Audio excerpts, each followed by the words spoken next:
তো আপনারা অনেকেই আমাকে দেখা হলেই সবসময় বলেন যে সাকিব ভাই, জিবরান ভাই, সুমন ভাইদের কি অবস্থা, ভৌতিষ্ঠের কি অবস্থা। চলুন আমরা কথা না বাড়িয়ে সরাসরি তার কাছ থেকেই ঘটনাটা শুনে ফেলি। সব তো ভুলে গেছি, মোটামুটি সব 10 বছর আগের কাহিনী। আমার তো গত মাসে কি করছে ওটা মনে থাকে না। এটা ওই শেষের দিকের একটা এক্সপিরিয়েন্স বলি। ভৌতিষ্ঠ মোটামুটি সুমন ভাই তো শরীর খারাপ হয়ে গেল লাস্টে। শরীর খারাপ হওয়ার কয়েকদিন আগের একটা ঘটনা এটা। এগেন আগেই বলিনি যে ঘটনা বিশ্বাস করতে হবে না। আমাদের একটা ঘটনা হয়েছে, ওটা আমি শেয়ার করতেছি। ওই গোয়িং টুয়ার্ডস সিলেট। তো যেতে যেতে যেটা হয়েছে যে আমরা রাতে যাচ্ছিলাম, আমরা তো সবসময় রাতে ট্রাভেল করতাম, কারণ রাতে ট্রাফিক অনেক কম থাকে। সো এটা হচ্ছে 2012-13 ওই সময়কার কাহিনী আর কি। সো সুমন ভাই ড্রাইভ করছে আমরা যাচ্ছি, তখন রাত 1-1:30 মতো বাজে। হাইওয়েতে আছি আমরা। তো হাইওয়ে থেকে একটা বিফোর রিচিং সিলেট একটা ডানে বামে কোথায় জানি যেতে হয়, ভুলে গেছি কোন জায়গায় আর কি। ওই মৌলভীবাজার টুলুয়া থেকে এটা ডান বাম করতে হয়, এটা কোন জায়গায়। সো ডান বাম করে আমরা ঢুকছি। তো যেতে যেতে সুমন ভাইয়ের শরীর খারাপ লাগছে। সুমন ভাই তখন বলছে যে আমার তো শরীরটা একটু খারাপ লাগতেছে, সাকিব তুমি চালাও। তো এটা আচ্ছা ঠিক আছে, খারাপ লাগতেই পারে, রাত্রেবেলা বেরিয়েছি আমরা। তো ঠিক আছে আমি চালাচ্ছি, ফাইন। তো আমি ড্রাইভ করা শুরু করলাম, গাড়ি থামিয়ে চেঞ্জ করে আই এম ড্রাইভিং। সুমন ভাই বসে আছে প্যাসেঞ্জার সিটে, পিছিয়ে ছিল। ড্রাইভ করতেছি একটু পরে আমারও শরীর খারাপ লাগছে। আমার একটা মাথা ব্যথার প্রবলেম আছে। তো দেখি মাথা ব্যথা, অ্যাকিউট মাথা ব্যথা শুরু হয়েছে। আমি কনসেন্ট্রেট করতে পারছি। ওই সময় আমি তখন বলছি যে এই আমারও তো শরীর খারাপ লাগছে, যে তুই চালা। আবার গাড়ি থামালাম, আবার জীবন গিয়ে উঠলো, আমি গিয়ে পিছিয়ে উঠলাম। তো মিনভাইল আমি প্যারাসিটামল খেয়ে ফেলছি, সুমন ভাই একটু আগে ওষুধ খাইছে। জিবরান চালাতে যেতে জিবরান একটু পরে বলে যে দোস্ত আমারও শরীরটা ভালো লাগছে, আমি কনসেন্ট্রেট করতে পারছি না। আমি তো বিপদে বললাম যে তখন না হঠাৎ করে থ্রি অফ আস যে হোয়াট ইজ হ্যাপেনিং, তিনজনের একসাথে কেন শরীর খারাপ, এটা খুবই অড একটা জিনিস। এদিকে আবার ওই যে যারা পুরোনো ভৌতিষ্ঠের গল্প শুনছে ওরা জানে যে আমাদের আর্লি ওয়ার্নিং সিস্টেম হচ্ছে জিবরান আর সুমন ভাই, ওরা কিছুটা বুঝে কিছুটা হচ্ছে নাকি, আমি কখনোই কিছু বুঝি না। তখন আমি বললাম যে কি মানে সুমন ভাই আর ইউ ফিলিং এনিথিং, তিনজনের শরীর খারাপ। সে বললো না I am not feeling anything, কি হচ্ছে যাই না। আচ্ছা যাই হোক, তখন আমরা ডিসাইড করলাম ঠিক আছে আমরা একটা কাজ করি, এভাবে ডেঞ্জারাসলি না চলে কোনো পেট্রোল পাম্প পেলে, এই যারা হাইওয়েতে ট্রাভেল করছেন জানেন যে পেট্রোল পাম্পের পাশে বড় জায়গা থাকে, মানে ছোটো ছোটো পেট্রোল পাম্প আছে, ওখানে গাড়ি রেখে ঘুম দেওয়া যায়। আচ্ছা 5 মিনিটের মধ্যে যদি পেট্রোল পাম্প পাই ওখানে নেমে আমরা একটা ঘুম দিব, অথবা আমরা গাড়ি রাস্তার সাইডে একটা ঘুম দেওয়ার ব্যবস্থা করবো। লাকিলি তখন যেতে যেতে দেখি হঠাৎ করে একটা ছোট্ট একটা ছাপড়া হোটেল, হাইওয়ে টাইমের পাশে থাকে না ছোট ছাপড়া হোটেল টাইপের, ওই টিনের চাল, বেড়ার মাচা, ওইসব ওয়াল, ওই টিন টুন মিলায় বেড়াটা মিলায় একটা হোটেল। এবং যেটা হয় যেসব জায়গায় সামনে অন ডিসপ্লে থাকে, যে মুরগির ঝোল, মাছ, ভাজি, ভাত, এগুলো অন ডিসপ্লে থাকে। তখন মোটামুটি রাত 2-2:30 এরকম ছোট। ওইটা দেখেই তো আমার শরীর খারাপ থাকুক ভালো থাকুক, খাবার দেখলে খেতে ইচ্ছে করে। দেখেই তো আমি এক্সাইটেড, সুমন ভাই চলেন খাই, সোজা খাওয়া নাকি, আচ্ছা চলো।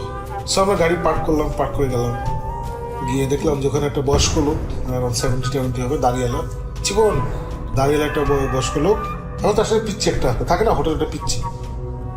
তখন ধরো রাত 2-2:30 বাজে, তো আমরা দেখলাম যে একজন বয়স্ক লোক আছে, একটা পিচ্ছি আছে, এটা নিয়ে বেশি চিন্তা করি না, যে বুড়া লোক আছে ঠিক আছে, পিচ্ছি আছে কোনো টেনশন হয়নি। আমরা বসলাম যে কি আছে, বলে কি আছে, কি খাবেন, মুরগি আছে, মাছ আছে, ডিম আছে, ডিম আমার পছন্দ। ডিম শুরু দেওয়া বলছে যে দেন, ডিম দিয়ে শুরু করেন। তারপরে মোটামুটি আমরা তিনজন ফাটায় খাইছি, বুঝছো, ফাটায় খাইছি। লাস্টে চা খাবেন নাকি, হ্যাঁ চা খাবো। চা চু খাইছে 3টার মতো বাজে, 3-3:30 বাজে গেছে। সো খাওয়াটা শেষ করে না, we are feeling very good, যে শরীরটা ভালো লাগতেছে এখন। ওই যে আমার মাথা ব্যথা চলে গেছে সেই হ্যানটা, we are all feeling good. বলে তো ধর সুমন ভাই বললো যে আচ্ছা আমি চালাই, জীবন বসে সুমন ভাই আমি চালাবো, সুমন বলছে না আমি চালাই। আমিও চালাইতে চাই না, কারণ আমার অন্যের গাড়ি চালাইতে পছন্দ হয় না। এই জন্য আমি কখনো সুমন ভাইয়ের সাথে যখন ভৌতিষ্ঠ ট্রিপে গেছি 99% ওকে আমি সুমন ভাই চালাইছে। আদার দেন আসছে না যে সুমন ভাই ঘুম লাগছে তখন আমি চালাম, ওইটা না হলে আমি চালাইতাম না। তো সুমন ভাই এটা জানে, তখন জীবনও জানে এটা, ওই জন্য জীবন জিজ্ঞেস করছে সুমন ভাই আমি চালাবো নাকি আপনি চালাবো, আমি চালাবো, ফিলিং ফাইন। তখন দেখা গেলো আমরা তিনজনই এবার ফিলিং ফাইন, আমরা তিনজনই এবার ফাইন। তারপর তো আবার গাড়িতে উঠলাম, হেভি আড্ডা মারতে মারতে আমরা মোটামুটি সকাল 6টার দিকে পৌঁছেছি, যেখানে পৌঁছানোর কথা, এটা বর্ডারের কাছাকাছি একটা জায়গা পৌঁছেছি। তো ওখানে একটা বাসায় উঠছি, বাসায় একটা রুম আছে যেটা টিপিক্যাল আর কি, রুমে আওয়াজ টাওয়াজ হয়, ওখানে শাড়ি পরা কাকে দেখা গেছে রাতের বেলায় এই সেই। সো সুমন ভাইয়ের কাছে খবর আসছে, তো ওই জন্য আমরা এখানে গেছি। তো ওরা খুব এক্সাইটেড যে কি বলে ভতিস্তা আসছে, সুমন ভাই আসছে, কিছু একটা হবে আর কি। তো আমরা ওখানে গেলাম, গিয়ে আমরা ঘুমাইলাম, 2টা-3টা পর্যন্ত ঘুমাইছি। ঘুম থেকে উঠে তারপরে আড্ডা মারলাম, লোকাল একটু ঘুরে দেখলাম ওখানে। আর সুমন ভাই তো যেখানেই যায় চ্যানেল লোক বের হয়ে যায়, পোলা পাইন আসে, এসব গিরা টিরার গান টান এগুলো হইলো। তো মোটামুটি আমরা এসব মজা টজা করলাম, করে গান টান গায়েটায় খাওয়া দাওয়া করে রাত 10টা-11টার দিকে মানে ফেরত গিয়ে ওই সেট আপ আর ইকুইপমেন্ট ওই রুমে আমাদের যে থার্মাল জিনিসপত্র, ক্যামেরা ট্যামেরা এগুলো সব নাইট লাইট ফাইট অন করে আমরা ready. So within 12 we ready আমরা বসে আছি। তো মোটামুটি সারা রাত তো আমরা ইনভেস্টিগেট করি না, আমরা 3:30-4টা বন্ধ করি, বেশি আর করে লাভ হয় না আসলে। 3:30-4টা বন্ধ যেটা হচ্ছে আমরা আড্ডা মারছি, কিছু হয়নি।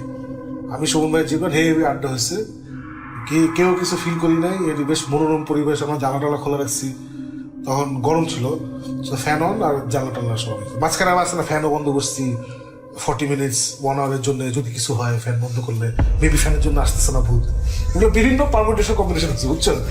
এই সে আবার ফোন অফ করছি, ইলেকট্রিক সিগন্যাল, তো বিভিন্ন কিছু করছি, লাস্টে কিছুই হয়নি বুঝছো, নাথিং হয়নি।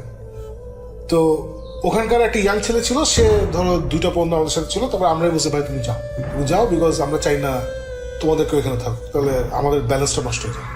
তো ভুজন পাঠিয়ে দিয়েছি, তো নিজের আড্ডা নষ্ট করে। তো মোটামুটি আবার 4:30-5টা দিকে আবার উঠছে, ও উঠে আবার আসছে, কিছু হয়েছে নাকি, আমি বলছি না এখন পর্যন্ত কিছু হয়নি। সো উই কনক্লুডেড 4:35-5-এর দিকে যে এখানে আসলে কিছু নাই। তো ঠিক আছে, আমরা গিয়ে আবার ঘুম দিলাম, ঘুম দিয়ে পরে 10টার দিকে উঠলাম। ওঠার পরে তো ওই ছেলের বাবা মা ওরাও ইন্টারেস্টেড যে কি হইতেছে এখানে আসলে। তো আমরা বললাম যে আসলে এখানে যদি থেকেও থাকে আমরা কিছু পাইনি, আমরা সারা রাত ধরে 4:30 পর্যন্ত আমরা টেস্ট করছি, তারপর তো আজানি পড়ে গেছে, আজানের পরে আসলে কিছু হয় না। সো ওই সময়টা কিছু হয়নি, এবং আমরা অনেক কিছুই ক্যামেরা ট্যামেরা অন ছিল, যদি কিছু হয়ে থাকে আমাদের নজরে সেটা পড়ে নাই। সো আমরা বলতে পারছি না আপনাদের হাউস হন্টেড নাকি হন্টেড না, আমরা কিছু পাইনি, আমি বাকিটা আপনি। তো ওরা বলছে ঠিক আছে, অসুবিধা, ওরা তো এমনি তো অত বিশ্বাস করে না, ছেলের কথা অনুযায়ী আমাদেরকে নিয়ে আসছে এসে। তো ওরা খুশি যে ঢাকা থেকে কিছু লোক আসছে, সুমন ভাই সেলিব্রিটি, ওই খুশিতেই ওরা খুশি। তো আমরা খাওয়া দাওয়া করে নাস্তা করে তো অবশ্যই আপনারা কখন মানে ফেরার প্ল্যান করেন। আমি বললাম যে এই তো এখনই বেরো যাবো না। ওরা এখন কেন যাবেন, দুপুরে খাওয়াটাই যাবেন। তখন আমি বললাম যে না আমরা কালকে জোশ একটা জায়গায় খেয়েছি রাস্তায়, ওখানে লাঞ্চ করবো। বলে যে কখন খাইছেন, তো বলছে তো রাত 2টা-2:30টার দিকে। তখন দেখে ওরা একটু হাসতেছেন কেন, বলে আপনাদের কি কোনো অসুবিধা হয়েছিল? না অসুবিধা মানে বাট আপনাদের কোনো বিপদে পড়ছেন? তখন বললাম যে না আমরা তো কোনো বিপদে পড়ি নাই। ওরা একটু চিন্তা করে দেখেন তো আপনাদের কোনো সমস্যা হয়েছিল নাকি? সমস্যা একটা মানে বিপদ একটা জিনিস আর সমস্যা একটা জিনিস। প্রথমে বলছিল কোনো বিপদ হয়েছিল আপনাদের, বলছে না কোনো বিপদ হয়নি। বলছে আপনাদের কোনো সমস্যা হয়েছিল? হ্যাঁ একটা সমস্যা হয়েছিল, আমরা ড্রাইভ করে আসতেছিলাম, আমাদের হঠাৎ করে 3জনেরই শরীর খারাপ হয়ে গেছিল। সো তারপরে ট্র্যাক করতে পারছিল না, তখন আমরা একটা রেস্টুরেন্ট পেয়েছি রাস্তার পাশে, একটা বউ বাস ছিল, হেভি খাওয়াইছে আমাদেরকে। তখন দেখে ওরা আরো হাসতেছে। বলে হাসেন কেন? বলে ওই রেস্টুরেন্ট আপনি পাবেন না। বলছে ওটা পাবেন না, বলো ওইটা দিনের বেলা আপনি পাবেন না। তাহলে কি বলছে দিনের বেলা? আমি যে ওটা এখানে রাতে খোলা থাকে? বলে হ্যাঁ শুধু রাতেই খোলা থাকে, বাট আপনি আসলে বুঝতেছেন না, আপনি তাহলে বুঝাই বলেন কি হয়েছে। তখন বলে যে ওইখানে নাকি একটা এরকম জিন, ওরা বলে জিন, আসলে কি জানি না, ওই এলাকায় এটা প্রচলিত যে ওই এলাকায় একটা জিন আছে যে রাতের বেলা মুসাফিরদের খেদমত করে, এবং যদি মুসাফির কোনো সমস্যায় পড়ে, যদি কোনো বিপদে পড়ে বা সমস্যা পড়ে, তখন সে ওদের খেদমত করে। সো ওর রেস্টুরেন্ট আছে, সো ওখানে তুমি একটু রেস্ট নিতে পারবা, একটু খেতে পারবা, অ্যান্ড ইউ ফিল বেটার। এরপরে তখন ওরা বলছে আপনাদের কি খাওয়া দাওয়ার পরে কি শরীরটা ভালো হয়ে গেছে না? আমি হ্যাঁ খাওয়া দাওয়ার পর তো শরীর ভালো হয়েছে, ওরা এটাই করি। তখন আমি তো এসব জিনিস একদমই বিশ্বাস করতে চাই না। আমি যে শোনেন, খাওয়া দাওয়ার পরে ফার্স্ট অল এমনি মানুষের শরীর ভালো হয়, খাইলেই আসলে এনার্জি পায় বডি, এটা হচ্ছে নাম্বার 1। নাম্বার 2 হচ্ছে আমাদের রেস্টুরেন্টে আসার আগে সবাই প্যারাসিটামল খেয়েছে, সবারই জ্বর মাথা ব্যথা এই টাইপের একটা সিচুয়েশন হয়েছে, সবাই আমরা প্যারাসিটামল খেয়েছি। সো প্যারাসিটামল প্লাস খাওয়া, এটাতে তো শরীর ভালো হবে। ওরা বলে না ওষুধ ঠিক আছে বুঝছি, আপনারা ওষুধ খেয়েছেন বুঝছি, কিন্তু আসলে ওই জিনই আপনারা ভালো করছে। আমরা কি বলতেছি জিন ভালো, ফালতু কথা বলে। ধর ওরা বলে কি আমরা বাজি ধরলাম, আপনারা ওখানে গিয়ে পাবেন না। আরে হ্যাঁ ঠিক আছে, না পারলে নেই, অসুবিধা নেই। বলে আপনারা খায়া যান, ওরা বলছে আপনারা খেয়ে যান, ওখানে গিয়ে তোরা পাবেন না। বলছে না না না খাবো না, আমরা এখনই রওনা দেবো, আমরা দুপুরে ওখানে খাবো। না খাইলে অসুবিধা নেই, হাইওয়ে তো আরো জায়গা আছে। তো এই বলে আমরা বেরোছি, এবং বিশ্বাস করো রাসেল, ওই যাওয়ার পথে আমরা ওকে খুঁজে পাইনি। যাওয়ার পথে খুঁজে পাইনি, এবং আমরা মোটামুটি খুঁজতেই গেছি, কিন্তু খুঁজে পাই নাই। অ্যান্ড এই হচ্ছে ঘটনা। এখন it is totally up to you or totally up to the listeners to believe whether এটা আসলে জিন নাকি জিন না। আমরা রাতের বেলা আমাদের কারো তো অবস্থা ঠিক ছিল না যখন আমরা এটা খুঁজে পেয়েছি। সো হইতেই পারে আমরা রাতে, কারণ এসব জায়গায় যারা আপনার ট্রাভেল করেন, জানেন যে একই জায়গায় কিন্তু আমাদের 5টা রাস্তা দিয়ে যাওয়া হয়। আমরা জিপিএস টিপিএস দিয়ে যাচ্ছিলাম রাতের বেলা, দিনের বেলা আমরা জিপিএস টিপিএস দেখি না, আমরা জাস্ট সাইনবোর্ড টাইনবোর্ড দেখে রওনা দিচ্ছি। সো অনেক জিনিসই দিনের বেলা একরকম লাগে, রাতের বেলা অন্যরকম লাগে, টোটালি ডিফারেন্ট লাগে, তাই না? সো স্পেশালি তুমি যদি জায়গায় না থাকো, একটা হচ্ছে আমি এখানকার লোকালয়, আমি বাসিন্দা, আমি চিনি, আমি রাতেও জানি কিরকম, দিনেও জানি কিরকম। আমরা জায়গায় থাকি না, আমরা জানি না। সো রাতে আমরা একটা চিত্র দেখছি, রাতে একভাবে আমরা পথঘাট খুঁজে বের করছি। সো আমার এক্সপ্রেশন হচ্ছে যে আমরা বেসিক্যালি রাতে যে রাস্তা দিয়ে গেছিলাম, দিনে ওই রাস্তাতে ফেরত যাই নাই, সেই কারণে আমরা ওই দোকান খুঁজে পাই নাই। জিব্রান ইজ কনভিন্স যে এটা জিন, আর সুমন ভাই হচ্ছে মাঝামাঝি একটা জায়গা। জিব্রা বলছে না এটা জিন, এই সেই। তা আমি তো আমার জিব্রানে বলছি, তুই তো খাওয়ার সময় তো আমি কোনো শুনি নাই যে আমার একটা ফিলিং হচ্ছে সামথিং ইজ হ্যাপেনিং। তো যেসব নর্মালি হয় আর কি, সেন্স করতে পারছি, তুই সেন্স করি, সে ওয়ার্নিং দিয়ে সেই সুমন ভাই হয়, তুই তো আমরা তো হয়তো পাগল মতো খাইছি। তো আমি বলে হ্যাঁ দোষ, আমি জানি না এটা কেমন হইলো, আসলে খাওয়াটা খুব মজা ছিল, তো হয়তো এর জন্য কিছু বুঝি নাই। সো এটা আমাদের একদম লাস্টের দিকে একটা এক্সপিরিয়েন্স ছিল। This one of the last times Suman ভাই, Jibran and I went out together. So এটা আমার কাছে খুব ইন্টারেস্টিং স্টোরি, যে Allah, I don't know if that guy is অলৌকিক নাকি সে আসলে রক্ত মাংসের মানুষ। But if you think about this, একটু অড আর কি, যে রাতের বেলা ঠিক আমাদের যখন দরকার ছিল তখনই এটা পাইছি। এটা হচ্ছে নাম্বার 1। নাম্বার 2 হচ্ছে যে আমি এখনই জানি না এই বয়স্কটা একটা বাচ্চা কেন ছিল। বাচ্চা মানে বুঝছো তো, মানে 5-6 পরে ধরো থাকে না, চ্যাংরা পোলা পায়, বাপকে হেল্প করে, দাদাকে হেল্প করে। ও এত রাত 2টা-3টার সময় কেন হয়েছিল আই ডোন্ট নো। এবং তখন না আমাদের এটা খেয়ালও হয়নি, নর্মাল লাগছে, হ্যাঁ ঠিক আছে আছে, কি হয়েছে, নো আসলে থাকার কথা না। রাত 2টার সময় ডাজেন্ট ম্যাটার তুমি কোন ফ্যামিলির ছেলে, তুমি গুলশান বনানীর ফ্যামিলির ছেলে, না তুমি একজন গ্রামে বা মিরপুরে বা বস্তিতে রিক্সাওয়ালার ছেলে, রাত 2টার সময় তুমি ঘুমাইতেছো, তাই না? তোমার বাপের হোটেল থাকতে পারে, তুমি বাসায় ঘুমাইতেছো। সো এইগুলা তখন মাথায় আসে না। So this are very interesting আর কি। So this is my story. শুনলাম সাকিব ভাইয়ের কাছ থেকে চমৎকার একটি ঘটনা, এবং সাকিব ভাইয়ের ঘটনার আমি অনেক বড় একজন ফ্যান।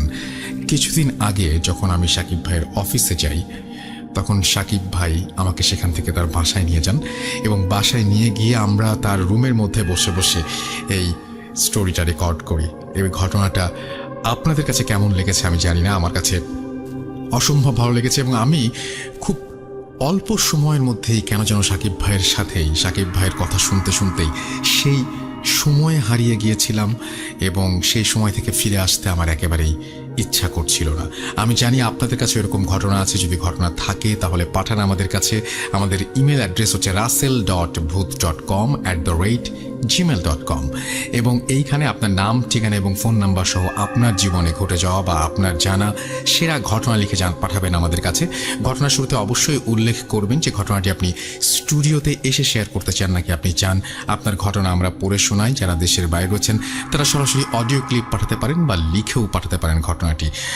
যাই হোক, আমার মনে হয় এই ঘটনাটি আপনাদের কাছে ভালো লেগেছে।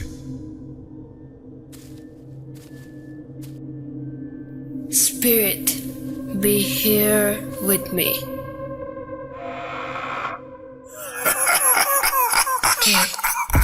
কে তুমি?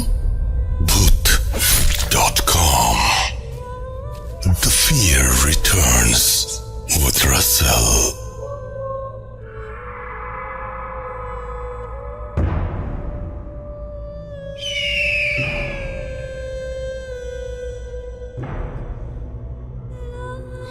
Welcome back.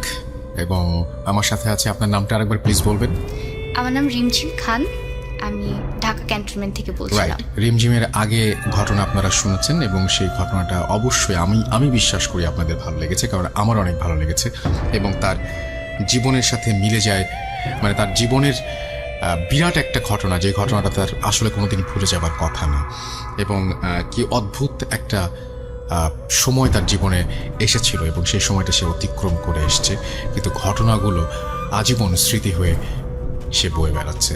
তো আমরা তার দ্বিতীয় ঘটনায় যাব, এবং তার আগে বলি যে আমাদের ইমেল অ্যাড্রেস হচ্ছে russell.bhuth.com@gmail.com। এখানে আপনি আপনার নাম, ঠিকানা এবং ফোন নাম্বার সহ আপনার জীবনে ঘটে যাওয়া বা আপনার জানা সেরা ঘটনা লিখে পাঠিয়ে দিন।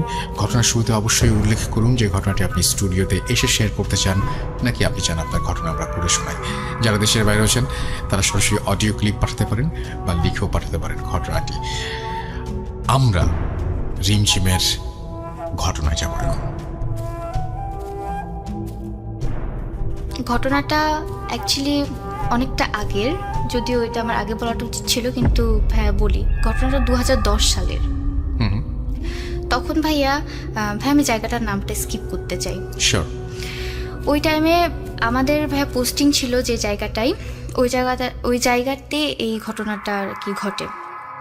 ভাইয়া আমরা যেখানে যাই সেই জায়গাটাতে একটা ক্যান্টনমেন্ট মূলত তৈরি হচ্ছিল ভাইয়া, তখনও ক্যান্টনমেন্ট পুরোপুরি হয়নি। তো ওই জায়গার ক্যান্টনমেন্টের নিয়ম হচ্ছে প্রত্যেকের আলাদা আলাদা বাসা থাকবে, মানে কোনো বিল্ডিং বাসা না, ছোট ছোট বাসা সেখানেই থাকবে আর কি। তো ভাই ওরকম একটা বাসায় আমাদের মানে বাসায় আমরা ছিলাম। তো ভাই আমরা যখন ফার্স্ট ওখানে যাই, আমরা মানে ভাই আপনি দেখলে বুঝবেন না যে এটা কোনো ক্যান্টনমেন্ট। ইভেন ওই জায়গাটার মানে ওই স্পেসিফিক করে ওই জায়গাটাকে মানুষ চিনত হাতিখানা কবরস্থান নামে, ওই জায়গাটাকে চিনত আর কি। তো ভাই ওই হাতিখানা কবরস্থানটা শুনে আমরা ফার্স্ট, আম্মু বললো যে আমরা কবরস্থানের মধ্যে থাকবো, এটা আবার কেমন। তখন ওই যে অথরিটি ছিল তারা বললো যে না, কোনো সমস্যা হবে না, আপনারা থাকেন। তো ওই টাইমে ভাই আমার কিন্তু 2টা কুকুর ছিল, একটা নাম ছিল জন, একটা স্যানভিয়া, এই ছিল 2টা কুকুর। তো আমি ওদেরকে অনেক ভালোবাসতাম। যাই হোক ভাইয়া ওদের ভালোবাসতাম মানে কি, সেই কুকুরগুলো এখন কোথায়? ভাইয়া ওরাও এই পরিস্থিতির শিকার। আচ্ছা, তাহলে শুনি ঘটনা। আমরা মানে ওই বাসায় যাওয়ার পরে তো স্বাভাবিকভাবেই আমার বাবা আমাদের সাথে থাকতো না। তো কাজের জন্য আমাদের মানে কাজের লোক তো একটা লাগে, আম্মু একা কিভাবে সব মানে হ্যান্ডেল করবে। তো অফিসে আম্মু জানালো যে আমার একটা কাজের লোক দরকার। তো অফিস থেকে বললো যে ঠিক আছে, আপনারা তো নতুন আসলেন, আমরা নেক্সট দিন আপনাদের জন্য কাজের লোক পাঠিয়ে দিব। আচ্ছা ভাই আমরা ওখানে গিয়েছিলাম, আমি, আমার মামা আর আমার নানু, আমরা এই 4 জন আমরা সেখানে মানে আর কি ফার্স্টে যাই। তো যাওয়ার পর ভাই প্রথম রাতটা আমাদের সেরকম কোনো সমস্যা হয়নি। তো সেকেন্ড রাতে যেটা হয় যে আমার মামা আপনার রাতে ঘুমিয়ে আছে, হঠাৎ করে আমার মামা ফিল করে যে আমার মামার পাশে কেউ একজন মানে দাঁড়ানো। মামা ভাবে যে হয়তো নানু ঘুম থেকে উঠে ওয়াশরুমে যাওয়ার জন্য ভাবে দাঁড়িয়ে আছে, বাট সে স্থির দৃষ্টিতে দাঁড়িয়ে আছে। মামা তারপরে উঠার পরে তাকে মানে অবয়বটা পুরো আমার নানুর মতোই ছিল। তাকে বলে যে আব্বা আপনি কি কোথাও যাবেন? কোনো কথা বলে না, কিছু করে না, শুধু চুপচাপ দাঁড়িয়ে আছে। তো মামা আবার সেকেন্ডবার আব্বা বলে ডাকতে পিছন থেকে নানুর সাউন্ড আসে। নানু বলে যে কি ব্যাপার, তুমি ডাকছো কেন? তখন মামা বিষয়টা আমলে নেয় না যে কি ব্যাপার, ওটা হয়তো চোখের ভুল। তো ওই রাতটা এভাবে চলছে। এটা ভাইয়া সেকেন্ড রাত। আর তৃতীয় দিনের বেলায় ভাইয়া আমাকে নতুন স্কুলে ভর্তি করালো। তো ওখানে আমি স্কুলে চলে যাই। তো বাসায় আমার আম্মু একা, স্কুলে আমাকে আমার নানু আর মামা রাখতে যায়, আর বাসায় আমার আম্মু একা। তো ভাইয়া প্রায় আপনার 10টা বা 11টার সময় একজন আমাদের বাসায় নক করে আমার আম্মু দরজা খুলে একটা মহিলাটা বলে যে আমি এখানে কাজ করার জন্য আসছি, আমাকে ক্যান্টনমেন্ট থেকে পাঠিয়েছে, তো আপনি বলেন কি কি কাজ করা লাগবে। আম্মুর জিনিসটা অদ্ভুত লাগলো ভাইয়া, যে হুট করে এসে পরিচয় না জেনে হঠাৎ বাসার মধ্যে ঢুকে যাচ্ছে। তা আম্মু আর কিছু বললো না। ভাইয়া আমি আমার বাসার বর্ণনাটাকে একটু দিব প্লিজ। আমার বাসাটা ভাইয়া মানে একটা বাসা থেকে আরেকটা মানে বাসার দূরত্ব, মানে আপনি দাঁড়িয়ে থেকে মনে হয় দূরবীন দিয়ে দেখা লাগবে যে এত দূরে। মানে পুরা জায়গাটা ফাঁকা, আর পুরো একটা গ্রামের বাড়ির মতো, উঁচু প্রাচীর ঘেরা। প্রাচীরের মানে আমাদের বাড়ির পিছন দিকে একটা পুকুর ছিল, আর সামনের দিকে একটা বাগান ছিল আর কি। মানে দেখলে ভালোই লাগবে, নিরিবিলি জায়গা একদম। তো তারপর পরে ঘটনায় যাই, আম্মু ওনাকে বাসার মধ্যে ঢুকতে দেওয়ার পরে আম্মুর একটা বিষয় ভাই অদ্ভুত লাগে। মানুষ তো কত রকমেরই পেট রাখে আর কি, তার পেট হিসাবে ছিল ভাইয়া একটা কাক। হ্যাঁ ভাইয়া, একটা খাঁচার মধ্যে একটা কাক ছিল তার পেট। আমার আম্মু বলে যে এইসব নিয়ে আমি আমার বাসায় অ্যালাউ করব না। আর ভাইয়া সে যখন আসে আমাদের কুকুরগুলা কিন্তু বাইরে বাধা থাকতো, কুকুরগুলা কিন্তু ভীষণ রকমের রিয়াক্ট করা শুরু করে। তারা মানে কাকটাকে দেখে নাকি মহিলাকে দেখে? মহিলাকে দেখেই, সব আচ্ছা। ওদের দুজনকে দেখেই। আচ্ছা, ওরা মানে পায় না যে শিকল খুলে এসে ওদেরকে অ্যাটাক করে। আমার আম্মু ভাবলো যে হয়তো ওদের ক্ষুধা লেগেছে তাই এরকম করে। তখন ওই মহিলা আবার আমার আম্মুকে বলে যে আপা ওদের তো ক্ষুধা লেগেছে, দেন আমি ওদেরকে খাইতে দিয়ে আসি। পরে ভাইয়া সে নিজেই আমাদের রান্নাঘরে যেয়ে খাবার নিয়ে আসলো। আর কুকুরগুলা কিছুতেই ভাইয়া তার হাতের খাবার খেতে চাচ্ছিল না। তো ভাইয়া নর্মাল ডের মতো ওখানে কিন্তু ভাইয়া কাজের মহিলারা কিন্তু বাসাতেই থাকতো, এরকম ব্যবস্থাই ছিল। তো সে আমাদের বাসাতেই থাকবে এরকমই কথা হলো। ভাইয়া ওই দিন রাতে আমার স্যানভিয়া কিন্তু বাসার মধ্যে থাকতো, আর জন থাকতো হচ্ছে বাসার বাইরে। জি। ভাই সেই দিন রাতে প্রায় রাত আপনার 1টা বা 2টা নাগাদ জন হঠাৎ অনেক মানে চিৎকার চেঁচামেচি শুরু করে। মানে ও আর স্থির থাকতে চাচ্ছে না। আম্মু বারান্দায় আসে, বারান্দায় এসে জনকে বলে, মানে জন আবার কথা অনেক বুঝতো ভাইয়া, তো জনকে বলে যে তুই চুপ কর, কিছু হয়নি। তো ভাইয়া জন অনেক লাফালাফি মানে লাফাতে থাকে। এক পর্যায়ে ভাইয়া ওর গলার যে শিকলটা ছিল সেটা খুলে যায়। খুলে ও ভাইয়া দৌড় দেয়। ভাইয়া আমাদের বাসার পিছনে কিন্তু পুরাটা মানে বাসার পিছনে যে পাঁচিলটা বের হলে কিন্তু ভাই একটা কবরস্থান, সেটা কিন্তু আমাদেরকে আগে কেউ ইনফর্ম করেনি। তো ভাইয়া ও একদম মানে কিভাবে যে ও এত উঁচু পাঁচিল টপ করলো ভাইয়া সেটা বুঝতে পারলাম না। ও একদম পাঁচিল টপকে একদম ওই জঙ্গল মানে বাড়ির পিছনের কবরস্থানে চলে গেছে ওদিকে। আমার আম্মু তো চিৎকার শুরু করে। ভাইয়া পরে লোকজন ডাকাডাকি করার পরে মানে ক্যান্টনমেন্ট থেকে লোক আসে যে জন কোথায় গেল, ওকে খুঁজে পাওয়া লাগবে। সকাল হয়ে যায় কিন্তু জনের কোনো খোঁজ পাওয়া যায় না। ভাইয়া ওরা খুঁজতে খুঁজতে হঠাৎ আমাদের একটা পরিচিত আঙ্কেল ছিল, ওই আঙ্কেলের পায়ের কাছে গাছ থেকে কিছু একটা এসে পড়লো। আঙ্কেল পায়ের কাছে তাকাতেই দেখে যে ওটা হচ্ছে আমার জনের মাথা। মানে কেউ আমার জনকে, সরি আমার কান্না পাচ্ছে ওর কথা মনে না করে। না না, স্বাভাবিক, খুব স্বাভাবিক। ওর কাটা মাথাটা, ওর বডির কোনো অংশ বিশেষ পাইনি। পরে ওনারা ওই মাথাটা নিয়ে আমাদেরকে এসে দিয়ে যায়। ভাইয়া আমি তো মানে শেষ। আমার ওরা মানে মানুষের মতো ওদেরকে ভালোবাসতো। এটা মানুষের পক্ষে করা কিন্তু অসম্ভব, তাই না? একদমই ভাই। এটা মানুষের পক্ষে করা অসম্ভব, সেটা আমরা শুনেই বুঝতে পারছি। আর ভাই যদি মানুষও যদি করে থাকে, অত উঁচু কাঠের গাছগুলার মধ্যে কেন মাথাটা রেখে আসবে? যদি মানুষই করতো সে নিচেই ফেলে যেত। সেখানে ওঠাও তো অনেক মুশকিল আসলে। হ্যাঁ ভাইয়া। জি। তারপরে এটা আমরা স্বাভাবিকভাবেই নিলাম। আম্মু ভেবেছে হয়তো কোনো জঙ্গলিদের কাজ, হয়তো কোনো সাঁওতালরা তো আবার এগুলো খায়, তো ভাবছে ওরা করার কথা না, এরকম করার কথা না। যাই হোক, এটা মানে আমরা স্বাভাবিকভাবেই নিলাম। জি। আর আমি তখন ছোট, তো এত কিছু মাথায় আমার ছিল না। আমরা তো যথেষ্ট আপসেট। পরের দিন ভাইয়ার সকাল মানে গেল, কোনো সমস্যা হলো না। কিন্তু ভাই আরেকটা অদ্ভুত বিষয় সেটা হচ্ছে ওই যে বললাম যে কাজের মহিলার যে কাকটা, জি জি জি, সেই কাকটা কিন্তু ভাইয়া ওর ঠোঁটগুলা ভাইয়া লাল ছিল। কাকের ঠোঁট লাল মানে ওই আমার মানে জনের যেদিন মাথাটা নিয়ে আসলো আমাদের, যেদিন মানে ওকে মেরে ফেলা হলো, তারপর থেকে আর ওই দিন কিন্তু কাকের ঠোঁটটা, আম্মু ভালো করে লক্ষ্য করে, কাকের ঠোঁটটা লাল ছিল। তার মানে ও রক্তাক্ত কিছু খেয়েছে ওরকম। কিন্তু ও তো খাঁচায় থাকে। হ্যাঁ ভাইয়া, ও খাঁচায় থাকে। আচ্ছা। আমার আম্মু বলে যে তোমার কাক কি খাঁচা থেকে বের হয়ে কিছু খেয়েছে? বলে যে না, আমার কাক খাঁচাতেই থাকে। তখন আমার আম্মুর জিনিস আসলে অদ্ভুত লাগে। আর ওই মহিলাটারও ভাইয়া কাজকর্মগুলো অনেকটাই অদ্ভুত টাইপের। আচ্ছা। তো ভাইয়া সেই মানে আমাদের বাসায় তো মনে করেন মোটামুটি শোকই চলছে। এইভাবে 2-3 দিন গেল। তো চতুর্থ রাত্রে একদিন মানে আম্মু ঘুমিয়ে আছে, আমি আর আম্মু একসাথে ঘুমাতাম। হঠাৎ করে ভাইয়া যে মাংস যদি কেউ হাড্ডিগুলাকে খায় তাহলে যেরকম একটা মানে সাউন্ড হয় না, ওরকম একটা সাউন্ড হচ্ছে। সাউন্ডটা আসছে আমাদের ভাই সিঁড়ির ঘর থেকে। এখন আমার আম্মু আমাকে শুয়ে রেখে ভাবছে যে দেখি কি হচ্ছে। ভাইয়া সেই দিন তখন আমার মানে আম্মু সিঁড়ির ঘরের যে দরজাটা সেটা খুলে দেখলো যে ভাইয়া আমাদের যে কাজের লোক মেয়েটা যে আছে, সে ভাইয়া আমাদের ফ্রিজ থেকে বের করে যে কাঁচা মাংসগুলো আছে সেগুলো বসে থেকে খাচ্ছে। কাঁচা মাংস খাচ্ছে সে। আমার আম্মু তো অবাক। আম্মু বলে যে এই তুমি এসব কি করছো? ওই মহিলাটা বলে যে আপা আমার অনেক ক্ষুধা লেগেছিল। তো ও একদম স্বাভাবিকভাবে বলছে যে আপা আমার অনেক ক্ষুধা লেগেছিল, সেই জন্য আমি মাংস খাচ্ছি। তখন বলে আম্মু বলে যে কেন, তুমি তো রান্না করাও খেতে পারতা। বলে যে না আপা, আমার কাঁচা মাংস খেতেই ভালো লাগে। জিনিসটা আমার আম্মুর একদমই ভালো লাগেনি। পরের দিন আমার আম্মু ইনফর্ম করার পরে লোক আসে, মানে গোয়েন্দারা আসে ইনকোয়ারি করার জন্য। ওকে জিজ্ঞেস করে যে তুমি কি এরকম কিছু করছিলা? তখন ও বলে যে হ্যাঁ, এটা অস্বাভাবিকের কি আছে, আমি তো খেতেই পারি, আমি তো আর অন্য কিছু তো খাই না, আমি তো মুরগি খেয়েছি, কাঁচা হোক আর যাই হোক খেয়েছি। সে কিছুতেই স্বীকার করতে চায় না। তারপরে আমার আম্মু বলে যে না, ও ভালো হোক মন্দ হোক সেটা আমার আর দেখার বিষয় না, আমি আর ওকে কাজে রাখবো না।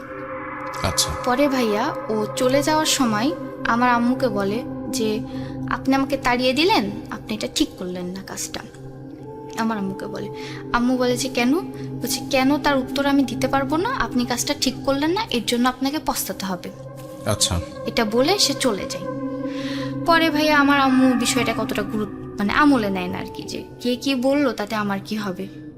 ওই দিন সন্ধ্যাবেলায় আম্মুর প্রচন্ড রকমের জ্বর আসে। আম্মু তো সিক, এখন বাসায় কেউ নেই, আমি মামা আর নানু, আমরা কি করতে পারি? যাই হোক, আমরা মানে কোন রকম আম্মুর সেবা যত্ন করি। আম্মু জ্বর কিছুতেই নামছে না। পরে ডাক্তার ডাকলাম, ইঞ্জেকশন দিল, জ্বর অতটাও কমে না, বাট আম্মু ঘুমাচ্ছে, মানে ঘুমের একটা ইঞ্জেকশন দিয়ে গেল, আম্মু ঘুমাচ্ছে। ওই দিন ভাইয়া রাত প্রায় আপনার 12:30 নাগাদ আমার যে আরেকটা কুকুর ছিল স্যানভিয়া, সেও আপনার জনের মতোই মানে চিৎকার চেঁচামেচি শুরু করে দিয়েছে। আমরা স্যানভিয়াকে কিন্তু ছাড়াই রাখতাম, ওকে বাঁধতাম না। ও শুধু মানে অস্থিরভাবে একবার আপনার ছাদে যাচ্ছে, একবার নিচে আসছে, মানে ও স্থির থাকতে পারছে না। তারপরে আমি আবার ওকে খাবার দিলাম যে তুই খা এখানে, যাতে ও একটু চুপ থাকে, কিন্তু ভাই ও চুপ থাকে না, ও রীতিমতো এই লাফালাফি করতে আসে। ভাইয়া প্রায় আপনার রাত 1টা নাগাদ ওই আমাদের স্যানভিয়া, ও আমাদের যে মেন গেটটা সেটাকে মানে আঁচড় খামচি দিচ্ছে, ও বের হয়ে যেতে যাচ্ছে ঘর থেকে। তারপরে নানু এসে ওর মাথায় হাত দিয়ে বলে যে কি হয়েছে। ও বারবার ভাইয়া দরজার দিকে ইঙ্গিত করছে যে দরজাতে কিছু একটা আছে। তারপরে আমার মামা ভাইয়া দরজার ওখানে যে ভাইয়া যে আই হোলটা যেটা আছে, আই হোল দিয়ে সে তাকিয়ে দেখে যে দরজার ওই পাশে আপনার একটা বিশাল পাখি কিনা জানি না, পাখির মতো কিছু একটা, কিন্তু আকারে বিশাল বড় একটা কালো রঙের কিছু একটা আই হোলতে দেখছি। ও দরজার ওই পাশে বসে আছে, আর আমাদের স্যানভিয়া সেটাকে মানে অ্যাটাক করার চেষ্টা করছে আর কি। দরজা খুলে সে বাইরে যেতে যাচ্ছে, ওটাকে অ্যাটাক করার। হ্যাঁ, এটা দেখার পর ভাইয়া আমার মামাও মানে বলছে যে এই বাড়িতে অস্বাভাবিক কিছু একটা আছে, এখান থেকে আমাদেরকে যত দ্রুত হোক চলে যেতে হবে আপাকে নিয়ে, আপা সুস্থ হলে। নানু ওইসব বিশ্বাস করে না, যে ওগুলো কিছু না, ওটা হয়তো বড় কোনো প্যাচে ট্যাচে হবে। তখন মামা বলে এত বড় পাখি কি জীবনে হওয়া সম্ভব? পরে ভাইয়া সাহস করে আমার নানু দরজা খুলে দেখে কিছুই নেই, সবকিছু পরিস্থিতি স্বাভাবিক। কিন্তু আমাদের স্যানভিয়া কিন্তু ভাইয়া ও কিন্তু কিছুতে স্থির থাকে না। সেই দিন ভাইয়া রাতটা পার হলো। পরের দিন মোটামুটি আমার আম্মু সুস্থই, মানে হাঁটাচলা করতে পারছে আর কি। কিন্তু সেই দিন রাতে আমাদের যে স্যানভিয়া ছিল সে আবার মানে অস্থির প্রকৃতির হয়ে গেছে। সে ভাইয়া আমাদেরকে অ্যাটাক করছে, মানে আমাদেরকে যেন চিনতে পারছে না। পরে এমন একটা পরিস্থিতি হলো যে ওকে বাসার মধ্যে ধরে রাখা যাচ্ছে না। তখন আমার নানু ওকে জোর করে বাড়ি থেকে বের করে দেয়। জোর করে বাড়ি থেকে বের করে দেওয়ার পরে ও কিন্তু ভাইয়া পুরা বাড়িটার মানে লাফালাফি করে চক্কর কেটে বেড়াচ্ছে, চিৎকার করছে শুধু। আচ্ছা, পরে হঠাৎ করে আমরা কিন্তু ওর শব্দ শুনতে পাচ্ছি, মানে যে ও অনেক চিৎকার করছে, কিন্তু হঠাৎ করে শব্দটা মানে ওর চিৎকারের শব্দটা বন্ধ হয়ে গেল। আমরা ভাবলাম যে ও হয়তো ঘুমিয়ে পড়েছে, তাই আর মানে কিছু বলিনি। তারপরে ভাইয়া তখন প্রায় আপনার রাত 1:30 বাজে, তখন মানে অস্বাভাবিকভাবে সব কিছু নীরব হয়ে যায়। তখন আমার নানু বলে যে কি ব্যাপার, কুকুরটা তো এখানেই ছিল, এত নীরব হয়ে গেল, ব্যাপার কি, যাই দেখি। পরে ভাই আমাদের যে পুকুরটা ছিল, পুকুরের ওইদিকে নানু আর মামা মিলে টর্চ নিয়ে যেয়ে দেখে যে পুকুরের ওই পাশে একটা বড়ই গাছ ছিল। বড়ই গাছের পিছন দিকে মানে আগে যেমন মহিলারা আপনার যে গরুর চামড়া বা ধুলে যেরকম একটা মানে ইয়ে হতো, ওভাবে বসে কে যেন কিছু একটা করছে, কোনো কিছু কাটছে পারকু। পরে কাছে যেয়ে দেখে ভাইয়া একটা, এই যে আমাদের যে কাজের মহিলাটা ছিল ওই রকমই, মানে দেহের গড়নটা ওই রকম, মহিলাটা বসে আমার স্যানভিয়াকে নিয়ে ভাইয়া কিছু একটা করছে। স্যানভিয়ার যে খুঁচিয়ে ওর চামড়াগুলোকে মানে দেহ থেকে চামড়া, এটা আমি দেখি, এটা আমার নানু আর মামা দেখেছে। যে তখন তার চামড়া কিরকম, মানে সময়টা কত? তখন ভাইয়া প্রায় আপনার অনেক রাত হয়ে গেছে, আচ্ছা, 1টা okay. বা 1:30 বাজে। যেহেতু কুকুরটা আমাদের নিজের ফ্যামিলিরই অংশ ছিল, ওই জন্য তারা ছুটে গেছে অত রাত হলেও, মানে আচ্ছা। একটা টানেই ছুটে গেছে আর কি। পরে দেখে যে ছাগলের চামড়া যেভাবে ছালায় সেইভাবে ওই মহিলাটা নখ দিয়ে খামচে খামচে চামড়াটা ছুলাচ্ছে। পরে লাইট মেরে দেখে যে ওটা আমাদের কাজের, ওই যে আগে কাজ করতো সেই কাজের মহিলাটাই, আর পাশে বসে আছে ওই কাকটা। আচ্ছা, খাঁচার থেকে মানে এমনি ছাড়াই ছিল, কাকটা বসে আছে। বসার পরে আমার নানু তখন তাকে বলে যে তুই এখানে ঢুকলি কিভাবে? বলছে ওই মহিলাটা নাকি নানুকে বলে যে আমার ঢুকার জন্য কোনো রাস্তার দরকার হয় না, আমি সব জায়গা দিয়েই ঢুকতে পারি, এভাবে আঞ্চলিক ভাষায় বলে আর কি। আচ্ছা, পরে মানে নানুদের সামনে সে ওই কুকুরের ভিতর থেকে ভাইয়া হাত ঢুকে মাংসগুলোকে খামচে খামচে বের করে খাচ্ছে ওই মহিলা। আচ্ছা। আর এই দৃশ্যটাও দেখতে হলো। তারপর ভাইয়া আমার নানুরা কি করবে, তারা যতই পুরুষ হোক না কেন, ভয় তো সবারই একটা থাকে। জি, তারা আর বললো যে যা হওয়ার হয়ে গেছে, স্যাম্বিয়াকে তো আর আমরা বাঁচাইতে পারলাম না, এখন নিজেরা যাতে সেফ থাকতে পারি এটা আমাদেরকে দেখা রাখবে। তো ভাইয়া তারা আর কথা না বাড়িয়ে সেখান থেকে মানে বাসায় চলে আসে। বাসায় এসে ভাইয়া তারা আমাদের হেড অফিসে ফোন দেওয়ার জন্য ফোন মানে কানেক্ট করার চেষ্টা করে ল্যান্ডলাইনে, জি। ল্যান্ডলাইন আর কাজ করে না। ফোনে ট্রাই করে, ফোনে দেখে নেটওয়ার্ক নেই, নেটওয়ার্ক বিজি। পরে কোনোভাবে মানে ওই রাতটা আমরা পার করলাম। পরের দিন সকালে নানু অফিসে যে নিজেই বলে যে আমরা হুজুরকে দিয়ে এই বাড়িটাকে বাঁধিয়ে নিব। হ্যাঁ, বাঁধিয়ে নিব। পরে হুজুরকে নিয়ে আসে।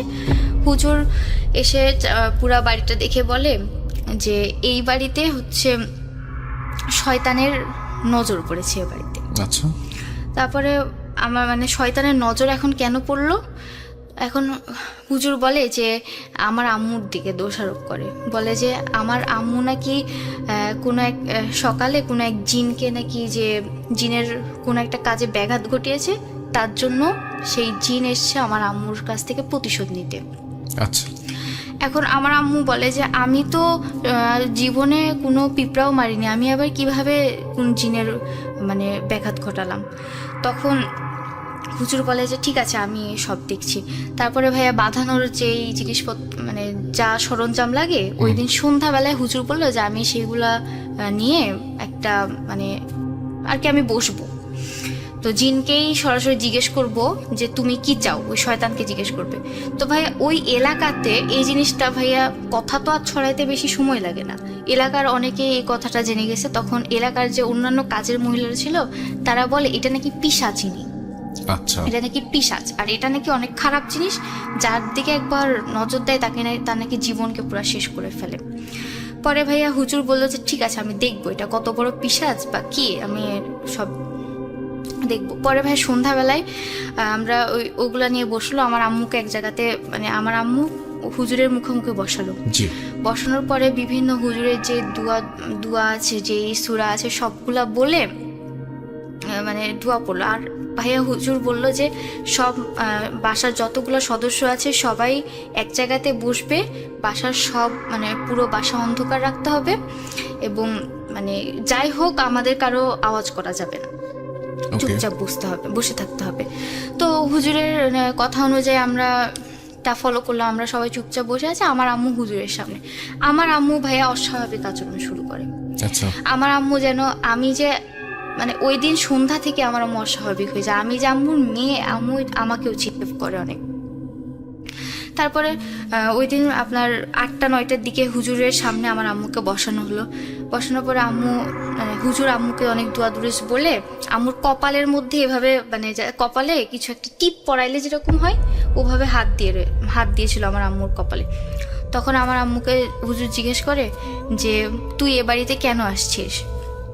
তখন ভাইয়া আমার আম্মুর ভয়েসটা পুরো চেঞ্জ হয়ে যায়, একটা মোটা একটা কণ্ঠে সে হুজুরকে বলে যে আমি তো শান্তই ছিলাম, তুই কেন আমাকে তাড়ালি? তোর বাড়ির মাংস খেয়ে কি আমি খুব অপরাধ করেছি? এটা হুজুরকে বলে। তখন হুজুর বলে তুই কেন মাংস খাচ্ছিস? তুই এ বাড়িতে মানে এসছিলি কি জন্য? অন্য বাড়ি পাসনি? বলছে না, এই বাড়ির আপাটা অনেক সুন্দর, সেই জন্য আমি এখানেই আসছি। মানে আমার আম্মু ভাইয়া দেখতে অনেক সুন্দর ছিল, তো এই জন্য বলছে যে আমার আম্মুকে তার পছন্দ ছিল, সেই জন্য ও এখানে আসছে। তারপরে হুজুর বললো যে তোর কি ওর ক্ষতি করার কোনো ইচ্ছা ছিল? তখন ও বলে যে না, আমি ওর কোনো ক্ষতি করতাম না, ও আমাকে তাড়াইলো কি জন্য। তারপরে বললো যে আচ্ছা, ও আর মানে তোকে তাড়াবে না, তুই আর ওর কোনো ক্ষতি করিস না, তুই চলে যাস। বলছে না, আমি যাব না, আমি ওর বাচ্চাকে নিয়ে যাব। ওর বাচ্চা বলতে তো আমি আছি। বলছে না, ওর বাচ্চাকে নিয়ে যেতে পারবি না, তোকে এমনি চলে যেতে হবে। পরে ভাইয়া ও বললো যে আমি চলে যাব, কিন্তু আমি আবার ফিরে আসব। এটা বলে ভাইয়া মানে পুরা বাসাটা, মানে যে আপনার লাইটটা যদি ফিউজ হয়ে যায়, যেরকম জ্বলনিভু করে, হঠাৎ করে আমাদের বাসার সব লাইটগুলো ওই রকম করতে অন্ধকারই ছিল, কিন্তু কিভাবে এই জিনিসটা হলো সেটা কেউ বুঝতে পারলো না। পরে ও যে চলে গেল সেটা আমরা বুঝতে পারলাম, কারণ আমাদের ঘরের প্রত্যেকটা বাল্ব ফেটে গেছে, ও এটা করে ও চলে গেছে। এরপর থেকে ভাইয়া আমার মানে আম্মু যতবারই আর কি প্রেগনেন্ট হতো, আর মানে আমার কোনো ভাই বোনে টিকতো না আর কি, একদম মানে সাথে সাথেই নষ্ট হয়ে যেত। সেটা ওর দেওয়া অভিশাপে, সেটা ছুটেছে, কিন্তু অনেক কষ্ট করতে হয়েছে আর কি। আর ভাইয়া এর মাঝে ভাইয়া আমি বলি, আমি আমার আম্মুকে নিয়ে যতগুলো স্বপ্ন দেখি সেগুলা ভাইয়া মানে জানি না কেন সত্যি হয়। ভাই আমি কি বলবো? হ্যাঁ বলেন বলেন।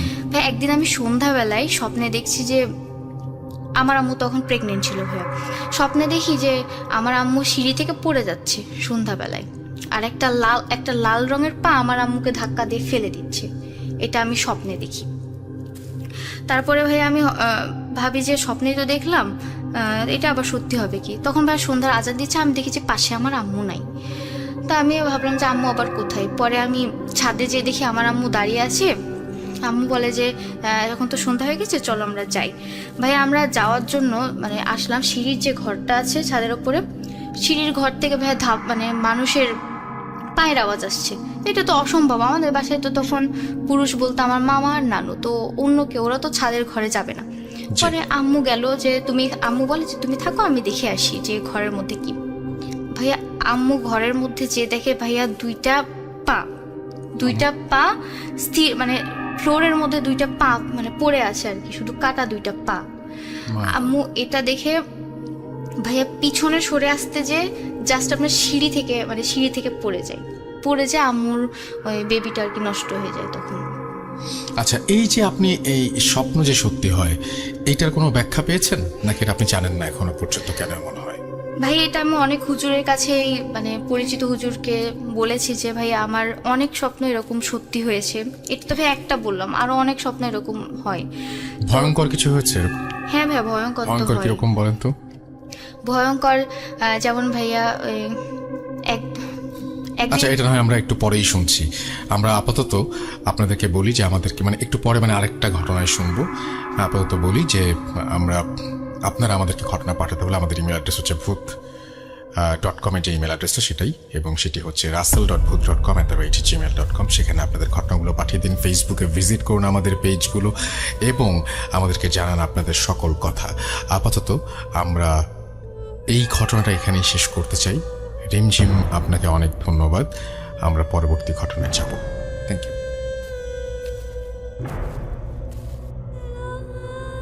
Spirit, be here with me.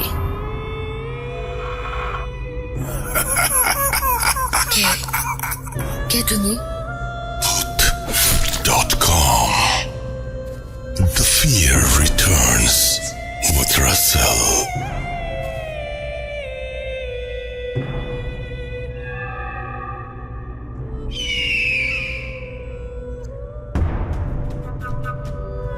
আপনাদের সবাইকে স্বাগত জানাচ্ছি আমি রাসেল ভূত.com-এ, এবং আশা করছি যে আপনারা সবাই ভালো আছেন এবং সবসময় ভালোর দলে আছেন।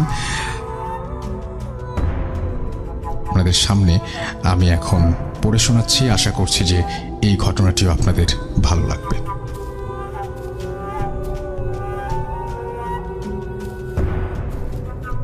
আসসালামু আলাইকুম রাসেল ভাই, আমি আবরার শাহরিয়ার অভি বলছি রাঙামাটি থেকে। আমি জানি আপনি সবসময় ভালোর দলেই থাকেন, তাই কেমন আছেন জিজ্ঞেস করলাম না। আজকে আমি আমার জীবনে ঘটে যাওয়া অত্যন্ত ভয়ঙ্কর ঘটনাটি শেয়ার করলাম। ভালো লাগলে পড়ে শোনাবেন। যাই হোক, চলে যাচ্ছি ঘটনায়। সময়টা ছিল 2019 সালের জানুয়ারি মাস। আমি এবং আমার বন্ধু শাকিল, আমরা দুজনই গিয়েছিলাম ঢাকার একটি স্বনামধন্য প্রতিষ্ঠানে একটি বিশেষ বিষয় সম্পর্কিত প্রশিক্ষণে। বলে রাখা ভালো, আমার বন্ধু শাকিল আগে প্রশিক্ষণ কেন্দ্রে পৌঁছায়। ব্যক্তিগত কারণে এবং ব্যস্ততায় আমি তার 2 দিন পর যোগ দেই। আমি রাঙামাটি থেকে রাত 8টায় ঢাকার উদ্দেশ্যে রওনা হই এবং পরদিন সকালে প্রশিক্ষণ কেন্দ্রে গিয়ে পৌঁছাই। প্রথম দিন ছিল, তাই সকালবেলা অফিস ভবনে আমার নাম জমা দিয়ে সেদিনের মতো সকলের সাথে প্রশিক্ষণ ক্লাস শেষ করলাম। দুপুরের খাবার সবাই একসাথেই খেলাম এবং বিকেলবেলা বন্ধুদের সাথে নিয়ে চারপাশটা দেখতে বের হলাম। প্রশিক্ষণ কেন্দ্রটি ছিল প্রায় 5 একর জায়গার ওপর। বিশাল প্রশাসনিক ভবন, প্রশিক্ষণ ভবন, পুরুষ হোস্টেল, মহিলা হোস্টেল ও একটি মসজিদ। চারপাশটা ঘুরতে ভালোই লাগছিল। তবে আমাদের পুরুষ হোস্টেলটি ছিল খুবই পুরনো 5 তলা ভবন। দেখলেই বোঝা যায় অনেক আগের তৈরি বিল্ডিং। সারাদিন ক্লাস, ঘোরাঘুরি করে ক্লান্তই ছিলাম, তাই রাতের খাবার খেয়ে সবাই যার যার রুমে ঘুমাতে গেলাম। আমি এবং আমার বন্ধু শাকিল দুজনেই রুম পড়েছিল একসাথে, 4র্থ তলায়, 411 নম্বর কক্ষ। রুমে ছিল 2টো আলাদা বিছানা, একটি টেবিল, একটি চেয়ার এবং একটি বাথরুম সংযুক্ত। আমি এবং আমার বন্ধু যে যার বিছানায় শুয়ে পড়লাম। প্রশিক্ষণ কেন্দ্রের হোস্টেলে এটি আমার প্রথম রাত। ঘড়িতে রাত তখন 12টা অতিক্রম করেছে। হঠাৎই আমার কেন জানি মনে হলো কেউ দরজায় নক করছে। অন্ধকার রুম, কান পেতে স্পষ্ট শুনতে পেলাম কেউ দরজায় করে হাত দিয়ে নক করছে।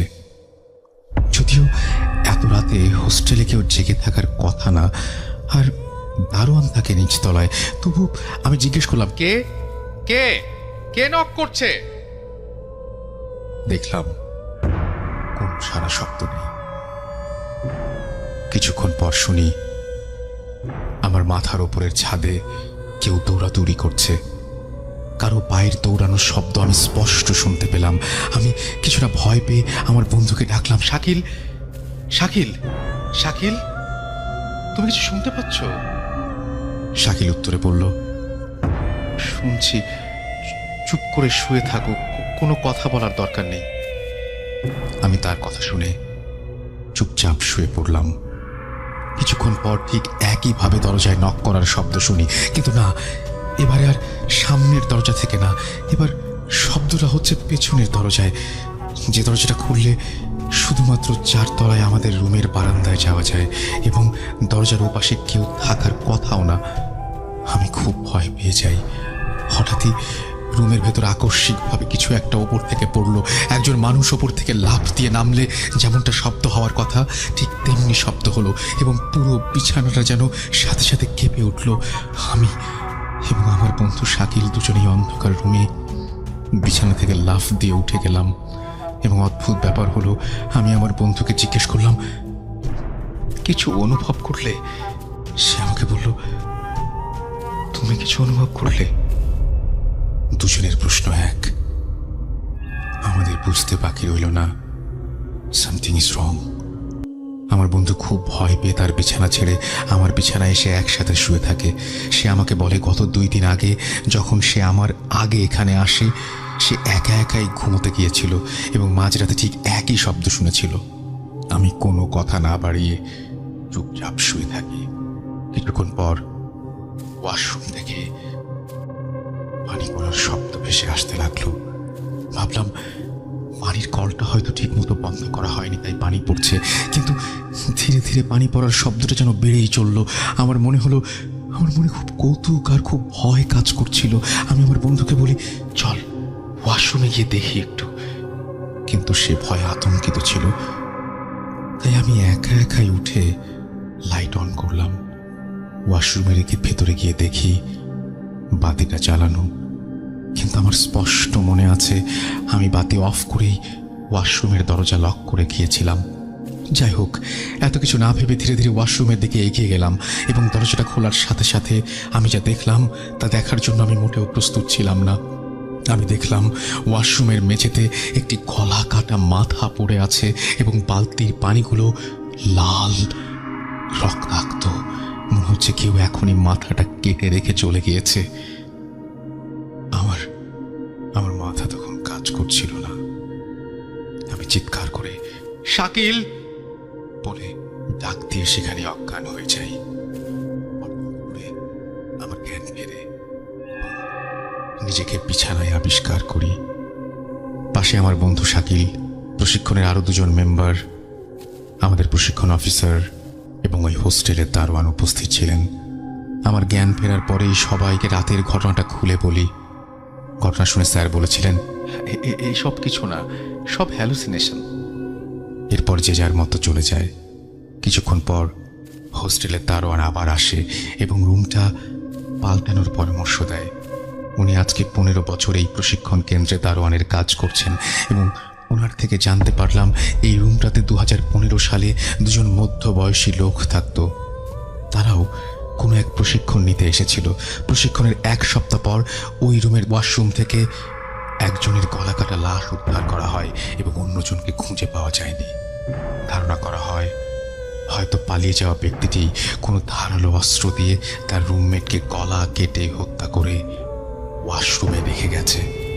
তারপর থেকে ওই রুমে যারাই থাকে মাঝরাতে এমন কোনো না কোনো ঘটনা ঘটে থাকে। দারোয়ানের কথা মতো আমরা ঘটনাটি কারোর সাথে শেয়ার করলাম না এবং 10 দিন প্রশিক্ষণের পর নিজ বাড়ি রাঙামাটিতে ফিরে আসি। এই ছিল রাসেল ভাই আমার জীবনে ঘটে যাওয়া সবচেয়ে ভয়ঙ্কর ঘটনা। আশা করি ভালো লেগেছে। আপনার শাহরিয়ার অভি, বয়স 22, রাঙামাটি, পার্বত্য চট্টগ্রাম জেলা। তো এই ছিল আমাদের প্রথম স্টোরি। আমরা পরের স্টোরিতে যাব, আমাদের সাথেই থাকুন।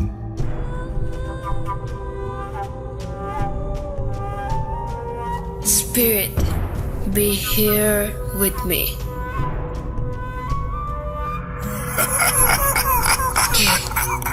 কে তুমি? Boot.com. The fear returns with Russell.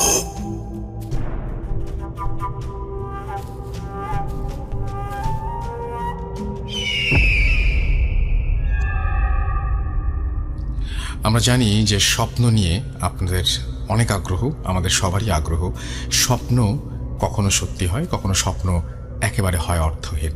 কারো কাছে স্বপ্নের যেমন অর্থ রয়েছে, কারো কাছে স্বপ্নের কোনো মানেই হয় না, এরকম। কিন্তু আমাদের প্রত্যেকেরই স্বপ্ন রয়েছে বুকের ভেতরে এবং আমরা কখনো না কখনো জীবনে হয়তো স্বপ্ন দেখেছি ঘুমিয়ে।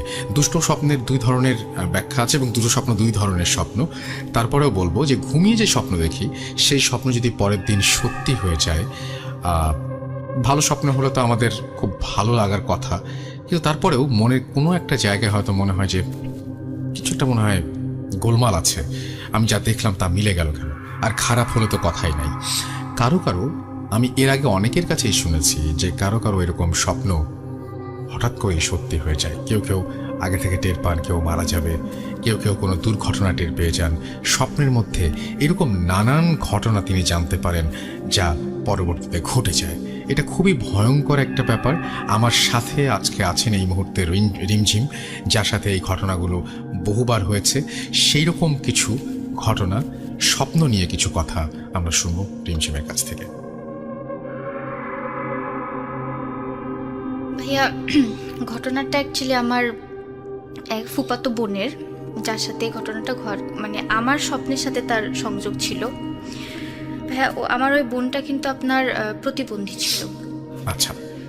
সে মানে তার মানে কি বলবো, হাঁটা চলার কোনো ক্ষমতা আল্লাহ তাআলা দেননি তাকে। যাই হোক ভাই, সেই দিন আমি রাতে আর কি ঘুমিয়েছি, হঠাৎ করে স্বপ্নে, ভাইয়া আমি আমার বড় আব্বা বড় আম্মাকে খুব ভালোবাসতাম। জি।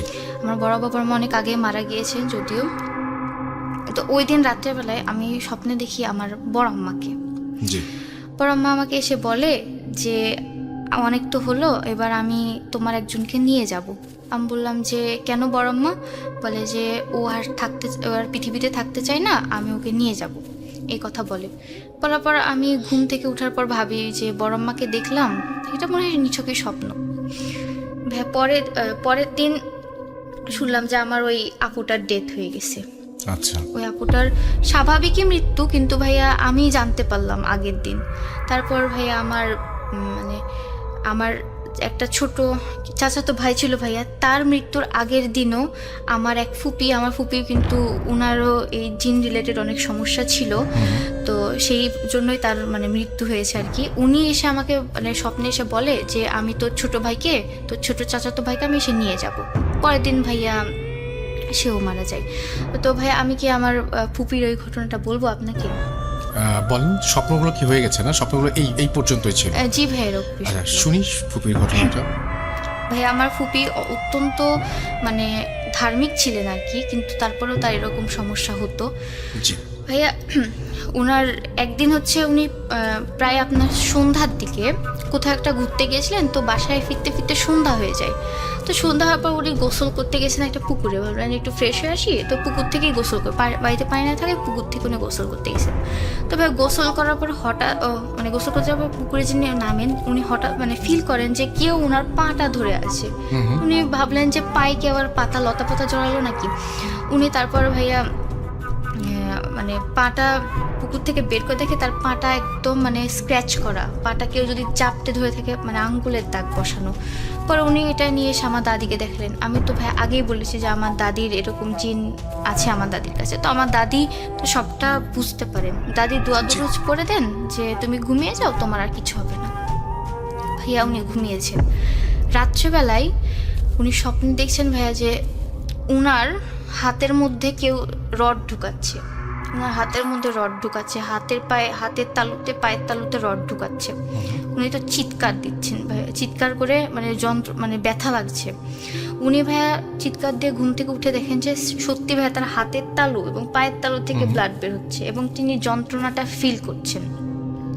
তারপরে আমার দাদিকে ডাকলেন। দাদি আসার পর দাদি দোয়া দুরুজ বললো যে না, ওগুলা কিছু না, তুমি ঘুমিয়ে যাও, কিচ্ছু হবে না, ব্যথা সব ভালো হয়ে যাবে। পরের দিন ভাইয়া ব্লাড তো বন্ধ হচ্ছে না। পরে ডক্টরের কাছে নিয়ে গেল, ডক্টর ভাইয়া ওষুধ দিল, ব্লাড বন্ধ হয়েছে। তারপরের দিন ওই দিন রাতে ভাইয়া আবার ঘুমিয়েছে, আবার দেখে যে স্বপ্নে কে যেন তার হাতের মধ্যে দিয়ে রড ঢুকাচ্ছে। ভাইয়া ওই টাইমে উনি এই স্বপ্নটা দেখার সাথে সাথে উনি উঠে বসার পর ভাইয়া রড ঢুকাইলে জায়গাটা যেরকম একটা গোল একটা শেপ আসে, ওই রকম তার হাতের তালুতে ওই রকম শেপ ছিল, ফুটো ছিল। হ্যাঁ, এরকম ফুটো ছিল, কিন্তু কোনো যে কিছু একটা ঢুকাচ্ছে বা কি ঢুকছে সেটা দেখা যায় না, জাস্ট ফুটো হয়ে যাচ্ছে, একা ফুটো হয়ে যাচ্ছে এবং সেখান থেকে প্রচুর পরিমাণে ব্লাড বের হচ্ছে। ব্লাড বের হওয়ার পর ভাইয়া উনি তো এই ঘটনাটা আমাদের কাউকে জানেনি। তখন আমি যদিও অনেক ছোট ছিলাম, অনেক খুব বেশি না, 12 বছর ছিল তখন আমার। তো ভাইয়া ওই দিন রাত্রেবেলায় আমি স্বপ্নে দেখি যে আমার ফুপিকে ভাইয়া কেউ যেন গলায় দড়ি কেউ ফাঁসিতে ঝুলিয়ে রেখে দিয়েছে আমার ফুপিকে। আমি ফুপিকে অনেক ভালোবাসতাম। ফুপিকে ঝুলিয়ে রেখে দিয়েছে? হ্যাঁ, ফাঁসিতে ঝুলিয়ে রেখে দিয়েছে। আমার ফুপির হাতের তালু পায়ের তালু থেকে রক্ত বের হচ্ছে, আর আমার ফুপিকে গলাটা কেটে তার রশিতে ঝুলানো, এরকম বিভৎস একটা অবস্থা। পরের দিন ভাইয়া আমি এই কথাটা আমার আম্মুকে বলে যে আম্মু আমি দেখলাম ফুপির এর অবস্থা। তখন বলে যে তোমরা এরকম দেখলা, তো চলো তোমার ফুপির খোঁজ নিয়ে আসি। পরে আমরা ভাইয়া দাদু বাড়িতে আসার পর জানলাম যে ফুপির এই অবস্থা, ফুপির হাত পা দিয়ে এরকম রোজ রাতে এরকম ব্লিডিং হচ্ছে। পরে আমার দাদু কিন্তু ভাইয়া অনেক নামাজি মানুষ, তারপরেও তার মেয়ের সাথে এরকম কেন হলো আল্লাহ মাবুদ জানেন। যাই হোক, আমার দাদু দোয়া দুরুজ পড়ে, কোনো অন্য কারো সাহায্য না ছাড়া উনি নিজেই পুরা বাড়িকে দোয়া দিয়ে শুদ্ধ করে, এরকম কি করে ওসব করলো। কিন্তু ভাইয়া আনফর্চুনেটলি আমরা কেউ ফুপিকে বাঁচাতে পারলাম না। তার মৃত্যুটাও ভাইয়া অস্বাভাবিকভাবেই হয়। আমার দাদি কিন্তু আমার ফুপির সাথেই ছিল ভাইয়া ওই রাতে। তারপরেও আমার ফুপি গলায় দড়ি দেয়। এটা তো ভাইয়া সম্ভব না যে একটা মানুষ পাশে শুয়ে আছে আর আরেকজন তার চোখের সামনে বা তার পাশে থেকে ফ্যানের দড়ি দিল, সে কিছু বুঝবে না। আচ্ছা। তো তো ভাইয়া আমার দাদি না কিছুই বুঝতে পারেনি। তার ওই ভাইয়া আমি যেই স্বপ্নে যেভাবে দেখেছি আমার ফুপিকে, তার ওই যে গলা থেকে রক্ত বের হচ্ছে, গলা থেকে রক্ত যদিও বেরোচ্ছিল না, তার মুখ থেকে রক্ত বেরোচ্ছিল, আর ওই টাইমে তার হাতের তালু পায়ের তালু থেকে মানে রক্তে পুরো অবস্থা খারাপ, আর উনি ফ্যানের সাথে ঝুলছেন। এটাও আমি আগের দিন স্বপ্নে দেখেছিলাম, পরে এটাও সত্যি হয়েছে। অনেক দুঃখজনক, এবং এটা তো আপনার অনেক মানে আপনাকে অনেক কষ্ট দিয়েছে, কারণ এই ধরনের স্বপ্ন সত্যি হোক এটা তো কেউ কখনো চায় না, কখনোই চায় না। শুধুমাত্র আপনার প্রিয় ফুপুর কথা বললেন, এটা যদি অন্য কোনো মানুষও হতো, একেবারে যাকে আপনি সবচেয়ে বেশি অপছন্দ করেন, তার ব্যাপারেও হয়তো আপনি এরকম চাইতেন না। তো এটা খুব একটা কষ্টদায়ক মৃত্যু। আল্লাহ ওনাকে ক্ষমা করুন এবং ওনাকে আল্লাহ তার আত্মাকে শান্তি দিক, সেটা অবশ্যই আমাদের প্রার্থনা থাকবে। একই সাথে আপনার এই স্বপ্নকে আপনি এখনও দেখেন? না ভাই, এখন আর সেরকম স্বপ্ন দেখার সুযোগও হয় না। ওকে, তো এখন স্বপ্ন দেখেন না, সেটা আপনার জন্য হয়তো অনেক বেশি ভালো। তো যাই হোক, আপনাদেরও যদি স্বপ্ন নিয়ে এইরকম কোনো ঘটনা থাকে তাহলে আমাদের কাছে লিখে পাঠান। আমাদের অ্যাড্রেস হচ্ছে bhuth.com, আর আমাদের এটা হচ্ছে যদিও আপনি এটা আমাদের ইয়েতে যেতে পারবেন, আমাদের ফেসবুক পেজে যেতে পারবেন, আমাদেরকে ইমেলও করে আপনারা ঘটনা পাঠাতে পারেন। আমরা রিমঝিমকে অনেক ধন্যবাদ জানাচ্ছি আমাদের সঙ্গে থাকার জন্য এবং এরকম চমৎকার ঘটনা আমাদেরকে উপহার দেওয়ার জন্য। রিমঝিম, আপনার সাথে আবারও কথা হবে এবং আপনার সাথে আবারও যখনই কোনো ঘটনা আপনি পাবেন বা আমার সাথে শেয়ার করতে ইচ্ছা করবে, ডেফিনেটলি আমাদেরকে ইমেল করবেন বা আমাদেরকে জানাবেন। আমরা আবারও আপনার সাথে আবারও আপনার কাছ থেকে আরও ঘটনা শুনতে চাই। আপনাকে অনেক ধন্যবাদ কষ্ট করে আমাদের স্টুডিওতে আসার জন্য।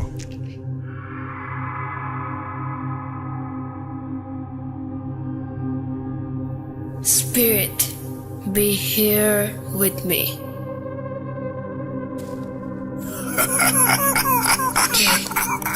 কে তুমি?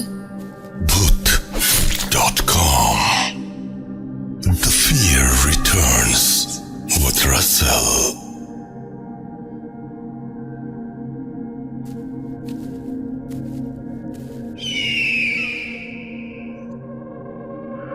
শুনছেন bhuth.com।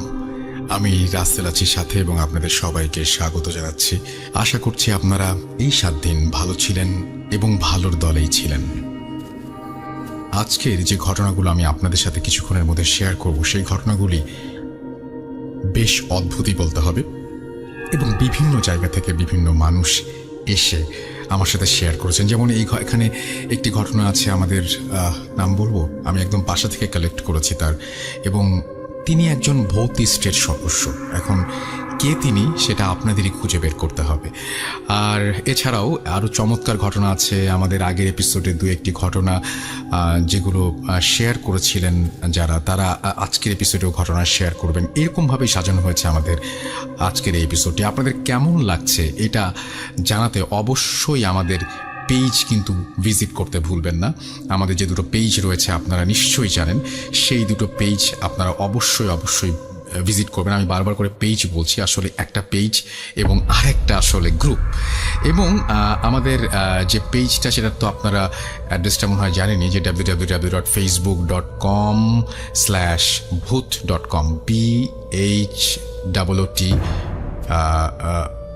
bhuth.com। আচ্ছা, bhuth.com হিসেবে আসছে, bhuth.com হিসেবে আসেনি। তো যাই হোক, bhuth.com হিসেবে আসছে এটা। এবং আমাদের যে bhuth.com-এর যে গ্রুপটা আছে সেখানে আপনারা জয়েন করবেন, তাহলে আপনারা আরও ভালোভাবে আমাদের সাথে কানেক্টেড থাকতে পারবেন। আর আমাদের যে ঘটনাগুলো পাঠাবেন সেগুলো ইমেইলের মাধ্যমেই পাঠাবেন। বাপ্পি আমাদের খুবই শুভাকাঙ্ক্ষী এবং তিনি আমাদেরকে আসলে একটা ঘটনা পাঠিয়েছেন। সেই ঘটনাটি তার কাছে একজন পাঠিয়েছে এবং যিনি পাঠিয়েছেন বাপ্পির কাছে, তিনি হচ্ছেন জসিম হাওলাদার এবং তিনি বাপ্পির কাছে পাঠিয়েছেন। তো এই ঘটনাটি সরাসরি আমি পাইনি, এটি বাপ্পি পেয়েছেন এবং বাপ্পি আমার সাথে শেয়ার করেছেন। আমি সেই ঘটনাটি একটু পড়ে শোনাচ্ছি। আমি জসিম, খুলনা থেকে লিখছি। আমি সরাসরি ঘটনায় চলে যাই। ঘটনাটি ঘটে তৎকালীন খুলনা জেলার বাগেরহাট মহকুমার একটি জায়গায়।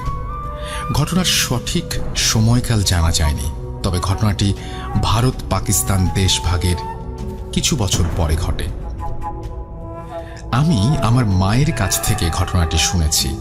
আমার মায়ের নানুর সাথে ঘটনাটি ঘটেছিল। তিনি পেশায় একজন ধান ব্যবসায়ী ছিলেন। যেহেতু তিনি ধান ব্যবসায়ী ছিলেন, তাই তাকে ধানের মৌসুমে ধান ক্রয়ের জন্য বিভিন্ন হাটে যেতে হতো। তার এ কাজে সহযোগী হিসেবে তার একজন ভাগ্নে ছিল। একদিন তারা দুজন তাদের বাড়ি থেকে পূর্বে অনেক দূরে একটি ধান কিনতে যান। সে হাটটি সন্ধ্যার আগেই উঠে যেত। দুর্ভাগ্যবশত তাদের সেখানে পৌঁছাতে রাত হয়ে যায়। ওখানে গিয়ে তারা হাটের কোনো লক্ষণ দেখতে পেলেন না। নির্জন একটি জায়গা, কিন্তু তারা যেহেতু অনেক দূর থেকে ধান কিনতে এসেছেন, তাই তারা চিন্তা করলেন, কাল বিকেলে তো আবার হাট বসবে, ততক্ষণ পর্যন্ত আমরা এখানে অপেক্ষা করতে থাকি। ধান বহনের জন্য তাদের বড় ধরনের একটি নৌকা সাথে ছিল। তারা তখন নৌকার ঘাটে বাঁধার জন্য একটি খুঁটি মাটিতে পুঁতে রাতে ঘুমানোর জন্য প্রস্তুতি নেয়। তারা দুজন নৌকার দুপাশে ঘুমায়। মাঝরাতের দিকে যিনি মামা, তাকে কি যেন একটা দীর্ঘদেহী জন্তু এসে সজোরে নৌকার সাথে চেপে ধরে। তিনি তখনও বুঝতে পারছিলেন না আসলে জন্তুটা কি। তিনি শরীরের সমস্ত শক্তি দিয়ে প্রতিহত করার চেষ্টা করছিলেন, কিন্তু কিছুতেই তিনি শক্তিতে পেরে উঠছিলেন না। না পেরে তিনি প্রচণ্ড জোরে গোঙানি দিতে লাগলেন। এতে তাদের ভারী নৌকাও কিছুটা নড়ে উঠছিল। এই শব্দে হঠাৎই তার ভাগ্নের ঘুম ভেঙে যায়। তিনি তার মামাকে ডেকে বলে, মামা, কি হয়েছে? তখনই সেই অশরীরীটা তাকে ছেড়ে দিয়ে চলে যায়। কিন্তু যাবার বেলায় সেটি নৌকার এক মাথা, অর্থাৎ নৌকার শেষভাবে সরু হয়ে উঁচু কাঠ বিশেষ যে জায়গাটা, সেইটা, অর্থাৎ অনেকে গুলোয়ও বলে বোধহয়, কিছুটা ভেঙে দিয়ে যায়। তখন তিনি অর্থাৎ মামা তার ভাগ্নেকে কোনো কথা না বলে সরাসরি নৌকার খুঁটি খুলতে বলে, আর বলে এখানে আর এক মুহূর্ত থাকা যাবে না। তিনি তার ভাগ্নেকে কিছু বলেননি, বললে সে হয়তো ঘাবড়ে যাবে, তবে তিনি খুবই ভয় পেয়েছিলেন। এরপর তারা বাড়ি চলে আসেন এবং ভয়ের কথা কাউকে না বলে তিনি শ্বশুর বাড়ি দাওয়াত খেতে যান। সেখানে গিয়ে তিনি হাঁসের মাংস খান। মূলত সেখান থেকেই তার অসুস্থতা শুরু হয়। এভাবে অনেক দিন তিনি ভুগতে থাকেন। প্রায় 3.5 বছর পর একজন কবিরাজ তার নাভি থেকে সেই হাঁসের মাংস বের করেন। ততদিনে তার অবস্থা খুব খারাপ হয়ে এসেছিল। তিনি যেহেতু ব্যবসায়ী ছিলেন, তাই তার আর্থিক অবস্থা মোটামুটি ভালোই ছিল, যে কারণে তার সমস্ত সর্বস্ব দিয়ে তার নিজস্ব টিনের ঘর ছিল, যা সে সবসময়ই খুব দুর্লভ ছিল সেই সময়ে। তিনি একদিন সেই টিনের ঘরে শুয়েছিলেন এবং তার স্ত্রী তার শ্বশুরের মৃত্যুর কারণে তাকে দেখতে গিয়েছিলেন। তিনি অসুস্থতার কারণে যেতে পারেননি। তারা সবাই সেদিন আর বাড়ি ফিরতে পারেননি, তাই তিনি একাই বাড়িতে ছিলেন। রাতে ঘুমন্ত অবস্থায় তার টিনের চালে কে যেন হঠাৎ ভীষণ জোরে থাপ্পড় দেয়। ওই বিকট শব্দে তিনি এতটাই ভয় পেয়ে মা বলে জোরে চিৎকার করে ওঠেন যে তিনি হার্ট ফেল করেন এবং তারপরে তিনি মারা যান। পরের দিন সকালে সবাই তাকে এসে মৃত অবস্থায় পায়। তার দাফন কাফন শেষে কিছুদিন পর তার আত্মীয় স্বজনরা আবার কবিরাজের কাছে যান এবং যাবতীয় বিষয় খুলে বলেন। কবিরাজ তাদের বলেন, টিনে থাপ্পড় দেওয়া সেই জন্তুটি যে ছিল, সেই হাটে ধান কিনতে গিয়ে নৌকায় ঘুমন্ত অবস্থায় তাকে চেপে ধরেছিল। আসলে ওখানে আগে একটা শ্মশান ঘাট ছিল। দেশভাগের পর সেখানে আশেপাশে কোনো লোক থাকতো না, অনেকদিন পরিত্যক্ত অবস্থায় ছিল, তাই সেখানে শুধু দিনের বেলা অল্প সময় হাট বসত। সেই হাট থেকে এই পর্যন্ত 3.5 বছর জন্তুটি তার পিছু লেগেছিল এবং শেষ পর্যন্ত তাকে নিয়েই ছাড়ল। এই ছিল ঘটনা, এবং এই ঘটনাটা আমার কাছে খুব যে ভালো লেগেছে আমি সেটা বলবো না, এবং এর চাইতেও ভালো ঘটনা আমি আপনাদের কাছ থেকে এক্সপেক্ট করি এবং আশা করছি এই সপ্তাহে যতগুলো ঘটনা এসছে তার মধ্যে এই ঘটনাটি আসলে সিলেক্টেড হয়েছে, সেই জন্য আপনাদের সাথে শেয়ার করলাম। আশা করছি এর চাইতেও দারুণ সব ঘটনা লিখে পাঠাবেন russell.bhoot.com@gmail.com অপেক্ষা থাকবো আপনাদের ঘটনার, এবং সেই সাথে আমাদের সাথে ফেসবুকে কানেক্টেড থাকুন। চলে যাব আমাদের পরবর্তী ঘটনায়।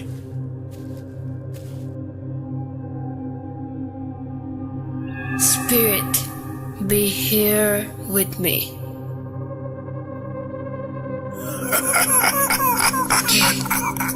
কে তুমি? Bhoot.com. The fear returns with Russell.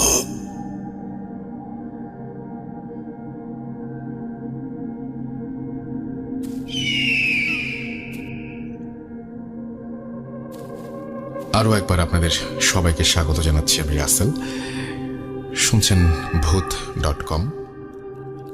আর আমাদের ঘটনায় যাওয়ার আগে প্রতিবারের মতো আরও একবার মনে করে দিই, আমাদের ইমেল অ্যাড্রেস হচ্ছে ভূত.com-এর যে ইমেল অ্যাড্রেসটি সেটি হচ্ছে russell.booth.com@gmail.com। এবং এই ভূত.com নামে আপনি আমাদের ফেসবুকে আমাদেরকে পেয়ে যাবেন এবং আশা করছি সেখানে আপনারা যোগাযোগ করবেন। আর আমার সাথে যে অতিথি, আমি তার সাথে তার দ্বিতীয় ঘটনায় যাব। এবং আপনার নামটা প্লিজ আরও একবার বলবেন সবাইকে, যে আপনি কোথা থেকে এসেছেন সেটাও একটু জানাবেন, তারপরে আপনার ঘটনায় যাব। আসসালামু আলাইকুম। আমি আশিক, মাজার রোড থেকে আসছিলাম। তো আমি এখন আমার নিজস্ব এক্সপিরিয়েন্স না, তো আমার এটা হচ্ছে আমার শ্বশুর বাড়ি, আমার নানি শাশুড়ির ঘটনা। তো সে যখন ছোটোবেলায় ছিল আর কি, ছোট ছিল, তো সে খুবই সুন্দর ছিল। আচ্ছা। তো তার এই সুন্দরের কারণে তার পিছে বিভিন্ন প্রকারের বদজিন আর জিনেরা এরকম তার পেছনে লাইগেই থাকতো। আপনার কি মনে হয় যে এরকম মানে সুন্দর থাকলে এই ধরনের আসর পড়ে বা এরকম কিছু আপনার মনে হয়? আমার মূলত এগুলির উপরে কোনো আসলে নিজের অতটা বিশ্বাস নেই। তো আচ্ছা, আমার আপনি যেটা শুনেছেন সেটাই বলছেন। আমার ওয়াইফ আমাকে বললো যে তার নানু তাকে এইগুলি বলছে। আচ্ছা। তো মূলত আমার এগুলির উপরে কোনো বিশ্বাস নেই। আচ্ছা। তো এরকম তাকে এরকম বিভিন্নভাবে ওই গ্রামগঞ্জে দেখা যাচ্ছে আপনার ওই গরুর খাবারের জন্য খ্যারগুলিকে গোল করে, আমরা এইটা এক একজনের ভাষায় এক এক রকম বলে। আমরা বরিশালের ভাষায় যেটা বলি যে মেই। আচ্ছা, মেই। হ্যাঁ, মেই বলা হয়। তো এই খ্যারগুলিকে গরুর খাবারের জন্য মানে ধান ছুটা নিয়ে ওগুলিকে আর কি আপনার মেই বানায় রাখা হয়। আচ্ছা। তো আমার নানুকে এইভাবে বিভিন্ন সময়, কখনো মেয়ের উপরে, কখনো নিম গাছের ডালের উপরে, কখনো বাড়ির চালের উপরে, তো বিভিন্ন সময় বিভিন্ন উচ্চ স্থানে এরকম উঠায় রাখতো। তো সে তখন ছোট। হ্যাঁ, তো এই বিষয়গুলি একটা পর্যায়ে আমার নানি শাশুড়ির যে আব্বু ছিল, সে আর কি বিষয়টা নিয়ে একটু খুব চিন্তায় পড়ে যায় যে আসলে এটা কী করা যায়, এটার তো একটা সলিউশন দরকার। হ্যাঁ, তো সে বুঝতেছে না। তো একটা পর্যায়ে সে এরকম এক হুজুরের থেকে পানি পড়া আনার জন্য চিন্তা করে। তো সে চিন্তা অনুযায়ী সে পানি পড়া আনতে যায়। তো পানি পড়া যখন সে নিয়ে আসে, তো তার আসার রাস্তায় বিশাল আকৃতির একটা দেহ নিয়ে তার সামনে দাঁড়াইছে। তো দাঁড়ানোর পরে এরকম তাকে বলতেছে যে তুমি পানি অথবা যাই কিছু নাও না কেন, আমি তোমার মেয়ের পিছু ছাড়তেছি না। সে এরকম বলতেছে, আমি তোমার মেয়ের পিছু ছাড়তেছি না। তো আমার যে নানি শাশুড়ির আব্বু ছিল, সেও আর কি একটু সাহসী এবং আপনার জাদুটোনা বা ঝাড়ফুঁকের ব্যাপারে সেও একটু পারদর্শী ছিল এই বিষয়ে। আচ্ছা। তো সে পানি পড়াটা নিয়ে যখন আসতেছিল, তো তার সামনে যখন পড়লো, তো সে বলল যে আমি আমার কাজ করতে থাকি, তুমি পারলে আমারে ঠেকাও বা আটকাও, তুমি যেভাবে পারো আমাকে আটকাও। তো সে এই কথা কয়ে সামনের দিকে যখন অগ্রসর হলো, তো বাসা ঘরের সামনে চলে আসছে, এমন সময় দেখতেছে তার মেয়েকে আবারও টানার চেষ্টা করতেছে। তো সে দৌড়ে যায় তার মেয়েকে আটকানোর চেষ্টা করতেছে, এমনকি সে ওই পানিটার সাথে সাথে তার গায়ে ছিটা দিতেছে এবং তারও খাইতেও দিতেছে। তো এটা যখন করছে, তো তার মেয়েকে কোনোভাবে ওইখান থেকে ছাড়িতে পারে নাই। সে আবার ওই মেয়ের উপরে উঠে রেখে সে চলে গেছে। আচ্ছা। যে ধরছিল সে ওই আবার খ্যারের মেয়ের উপরে তারে রাইখা আবার সে চলে গেছে। তো এইভাবে সে ওই তার আব্বু এরকম মসজিদ থেকে বা হুজুরের থেকে পানি আইনা প্রায় এরকম খাওয়াতে একটা পর্যায়ে অনেক বছর কেটে যায় যে আর তার এই সমস্যাটার সম্মুখীন হন না। তো একটা সময় ওই নানুকে এরকম বিবাহ দেওয়া হয়। তো বিয়ের পরে ওই জিনিসটাই তার স্বামীর সাথে আবার চলে আসে, মানে স্বামীর সাথে এইরকম আচরণ করা শুরু করে দেয়। তার মানে কি এই বিয়েটা সে মেনে নিতে পারেনি এরকম কিছু? হ্যাঁ, এরকমই কিছু একটা। হ্যাঁ, তো ওই তার স্বামীকে সে এখন বিভিন্নভাবে এরকম ঝামেলা করতেছে তার স্বামীর সাথে। আচ্ছা। তো তার স্বামী আর তার একটা বন্ধু, তো তারা প্রায়ই আপনার ফজরের আখ্যান দিয়া অথবা ফজরের পর এই টাইমের মধ্যেই তারা এরকম মাছ ধরতে যেত প্রতিদিন। আচ্ছা। তো একদিন ফজরের আগেই তার ওই বন্ধু চলে আসছে। চাইসা বলতেছে, ওনার নামটা সম্ভবত মোহাম্মদ আলী অথবা আলী আহমদ এরকম একটা নাম ছিল, আমার যদিও নামটা খেয়াল নেই। তো তাকে ওই নামে আইসা ডাকতেছে আর বলতেছে যে চলো মাছ ধরতে যাবা না? তো ওই নানা চিন্তা করতেছে যে এত তাড়াতাড়ি চলে আসছে, তো বলতেছে যে ঠিক আছে তুমি সামনের দিকে হাঁটতে থাকো, আমি বাসা থেকে বের হইতেছি। সেটা ছিল আপনার ফজর নামাজের আখ্যান দিয়া। তো তারা যখন এরকম বের হইছে তো সে সামনের দিকে চলে গেছে হাঁটতে হাঁটতে। তো নানা এরকম পেছন থেকে আসতেছে আর তাকে এরকম জিজ্ঞেস করতেছে যে কি ব্যাপার, আজকে এত তাড়াতাড়ি চলে আসলা কেন? তো এরকম তার ফ্রেন্ড কোনো জবাব দিতেছে না। এখন তারা প্রতিদিন যেই প্রান্তে বা যেইখানে যায় মাছ ধরতে, আজকে তার অন্য রাস্তায় সে যেতেছে। হ্যাঁ, প্রতিদিন রাস্তা সোজা চলে যায়, তো আজকে সে ডাইনের দিকে ইউটার্ন করছে, ডাইনে মোচড় নিছে। তো ডানে যাওয়ার পরে ওই নানা তাকে জিজ্ঞাসা করতেছে যে আমরা তো প্রতিদিন এই রাস্তাতেই মাছ ধরতে যাই, তো আজকে তুমি কেন এখানে যেতেছো বা এদিকে কেন যেতেছো? তো সে কোনো কথা বলতেছে না। তো নানু এটা দেখার পরে সে ওইখানে দাঁড়ায় গেছে, সে আর সামনের দিকে যেতেছে না। তো নানু যখন ওইখানে দাঁড়ানোর পরে আপনার তার ওই বন্ধুর পায়ের দিকে তাকাইছে, তো সে দেখতেছে এরকম পাটা শূন্যের উপরে ভাইসা আছে, মানে মাটিতে স্পর্শ নেই। তো সে এইটা দেখার পরে অনেক ঘাবড়ায় গেছে। সে আবার একটু সাহসীও ছিল, এর জন্য আর কি অতটা বেশি সিরিয়াস নেয়নি। তো সে ঘাবড়ায় ওইখানে দাঁড়ায় আছে, সে যাচ্ছে না। তো তার বন্ধু তার দিকে অগ্রসর হয়েছে, তার দিকে অগ্রসর হওয়ার পরে তারা এরকম আইসা বলতেছে চলো, টানা চেষ্টা করতেছে। তো এক পর্যায়ে সেও এরকম তার সাথে মানে ফাইটিংয়ে তৈরি হয়েছে, সে যাবে না, তো তাকে এরকম টানাটানি করতেছে। এক পর্যায়ে দুজনের মধ্যে তুমুল আকারে একটা মানে মারামারি শুরু হয়ে যায়। তো তারে অনেক খামসি টামসি দেওয়ার পরে ওই নানারে এরকম ওই পাশে একটা ডোবা ছিল, ডোবার মধ্যে গাইডা ফেলছে। তো গাইডা ফেলার পরে উপুত করে গাড়তে চেয়েছিল, অনেকবার চেষ্টা করছে। তো সেরকম সে আর কি তার বলে কৌশলে সে উপুত করে মানে গাড়তে পারে নাই তাকে। তো তাকে এরকম সোজাসুজি পা মাটির দিকে দিয়েই গাড়ছে, কিন্তু পুরাটা গাড়তে পারে নাই। এর মধ্যে ফজরের আজান চলে আসছে, তো ফজরের মেরেই ফেলতো। হ্যাঁ, এরকম একটা প্ল্যান ছিল। তো ফজরের আজান যখন চলে আসছে তো সে এরকম তাকে ছেড়া চলে গেছে। এরপরে ওই মানুষজন, এলাকার লোকজন আইসা তার এরকম তুইলা তো হুজুরের কাছ থেকে এরকম পড়া টরা নিয়ে বিভিন্ন ঝাড়ফুঁক দিয়া তাকে আল্লাহর মতে ঠিক করছে। আচ্ছা, পরে ওই ফ্রেন্ডকে জিজ্ঞেস করেনি যে কালকে রাত্রে সে আসলে ডাকতে গিয়েছিল কিনা বা এরকম কিছু? আসলে নানুর কাছ থেকে যখন জিজ্ঞাসা করছিলাম তো নানু এরকম কিছুটা বলতে চাচ্ছে। আর নানুর উনি আসলে ওনার সাথে অনেক ঘটনা ঘটছে যেগুলি বলতে সে এখনো ভয় পায়। কারণ কি, এগুলি যদি সে বলে, সে এটাও বললো যে আমি যদি তোদের সাথে এগুলি বলি তো পরবর্তীতে আমার আবার এরকম ঝামেলা হবে। হ্যাঁ, এই জন্য সে আর কি বিস্তারিত কোনো কিছু বললো না। তো আমার যদি আর কি আপনাদের স্টুডিওতে আবার আসা হয় তো ইনশাল্লাহ আমি আরো নতুন আমি যেটা বলছি যে তা তো অবশ্যই বলবেন, থ্যাংক ইউ সো মাচ। না, আমি যেটা বলছিলাম যে আপনার এই যে মানে মানে ফুপুতো, হ্যাঁ, না আমার নানি শ্বশুর। আচ্ছা, নানি শ্বশুর, উনি এখন তো ঠিক আছেন? নানি শ্বশুর এখনো আছে। মানে এইখান থেকে মুক্তি পেয়েছেন কিভাবে সেটা কি আপনি জানেন? এখান থেকে মুক্তি এখনো সম্ভবত মেলে নাই, কারণ তার যে ঘর আছে। এখন বয়স কত? এখন বয়স প্রায় অনেক, কিন্তু তার ঘরের আশপাশে এখন আর তার ডিস্টার্ব করতেছে না, কিন্তু তার ঘরের আশপাশে ঘোরাঘুরি করতেছে। সে যেই ঘরে থাকে ওই ঘরটা মূলত আপনার বেড়া দিয়া বানানো আর কি। হ্যাঁ, তো ওই ঘরের আশপাশে এখনো রাত্রেবেলা অনেকেই চলাফেরা করে। ঘরের আশপাশে যে আপনার ওই লাউ গাছের যে ইয়াগুলি বানানোর মাচাগুলি দেওয়া, হ্যাঁ, তো ওই মানে এইরকম একটা ঘটনা সে বলছিল একটুখানি, যে কিছুদিন আগে রাত্রেবেলা এমন একটা বিকট শব্দ আসতো যে মাচা টাচা যা আছে সব ভাঙ্গা চুরে একবারে তসতস করে ফেলতেছে। কিন্তু তারা সকালবেলা যখন উঠতেছে তো সবকিছু আগের মতোই দেখতেছে। তো নানু আর কি ওই তাদের যে বেড়া, ওই বেড়ার ফাঁকা থেকে যখন এরকম তাকাইছে তো দেখতেছে এরকম ঘুরতেছে বাড়ির আশপাশ দিয়ে। আর এরকম প্রত্যেকেই শূন্যের উপরে, 3-4 জনকে এরকম দেখছে, তো প্রত্যেকেই শূন্যের উপরে, কেউ মাটির উপরে পা নেই তাদের। এরকম আর কি মোটামুটি মাঝে মধ্যে দেখে, এর জন্য সে ভয়ে আর কি কিছু বলতে চায় না। তার মানে এইটা বললে তার উপরে একটা মানে একটা ব্যাপার কিছু ঘটবেই, সেটার জন্য হয়তো তিনি ভয় পান। ঠিক আছে, তবে একটা জিনিস যে সারা জীবনই একটা মানুষ কোনো একটা কিছু দ্বারা আক্রান্ত, এবং এই ব্যাপারটা কিন্তু আসলে মেনে নেওয়াটা খুব কষ্টকর। এবং তিনি যে মুখ খুলতে পারছেন না বা বলতে পারছেন না, সেটা তো হয়তো তার কোনো ধরনের বাধা আছে, বা তিনি ফিল করেন হয়তো যে তারপর একটা বিপদ হতে পারে বলেই হয়তো তিনি বলছেন না। তার মঙ্গল হোক এবং তিনি সুস্থ থাকুন এবং তিনি নিরাপদে থাকুন, সেটাই প্রার্থনা করব। আশা করছি যে এই ঘটনাটা ভালো লেগেছে। আপনাকে স্টুডিওতে আসার জন্য, কষ্ট করে স্টুডিওতে আসার জন্য আপনাকে অনেক ধন্যবাদ। আপনার বাসা অনেক দূরে, তারপরে আপনি কষ্ট করে এসছেন। এটা আসলে আমাদের এই মানে আমার প্রতি বলবো, আমাদের এই প্রোগ্রাম ভূত.com যেটা নতুনভাবে যাত্রা শুরু করেছে তার প্রতি ভালোবাসার প্রমাণ বলবো। এবং আপনাকে অনেক ধন্যবাদ, সবসময় কাছেই থাকবেন সেটাই আশা করবো। আপনাকেও ধন্যবাদ রাসেল ভাই, থ্যাংক ইউ।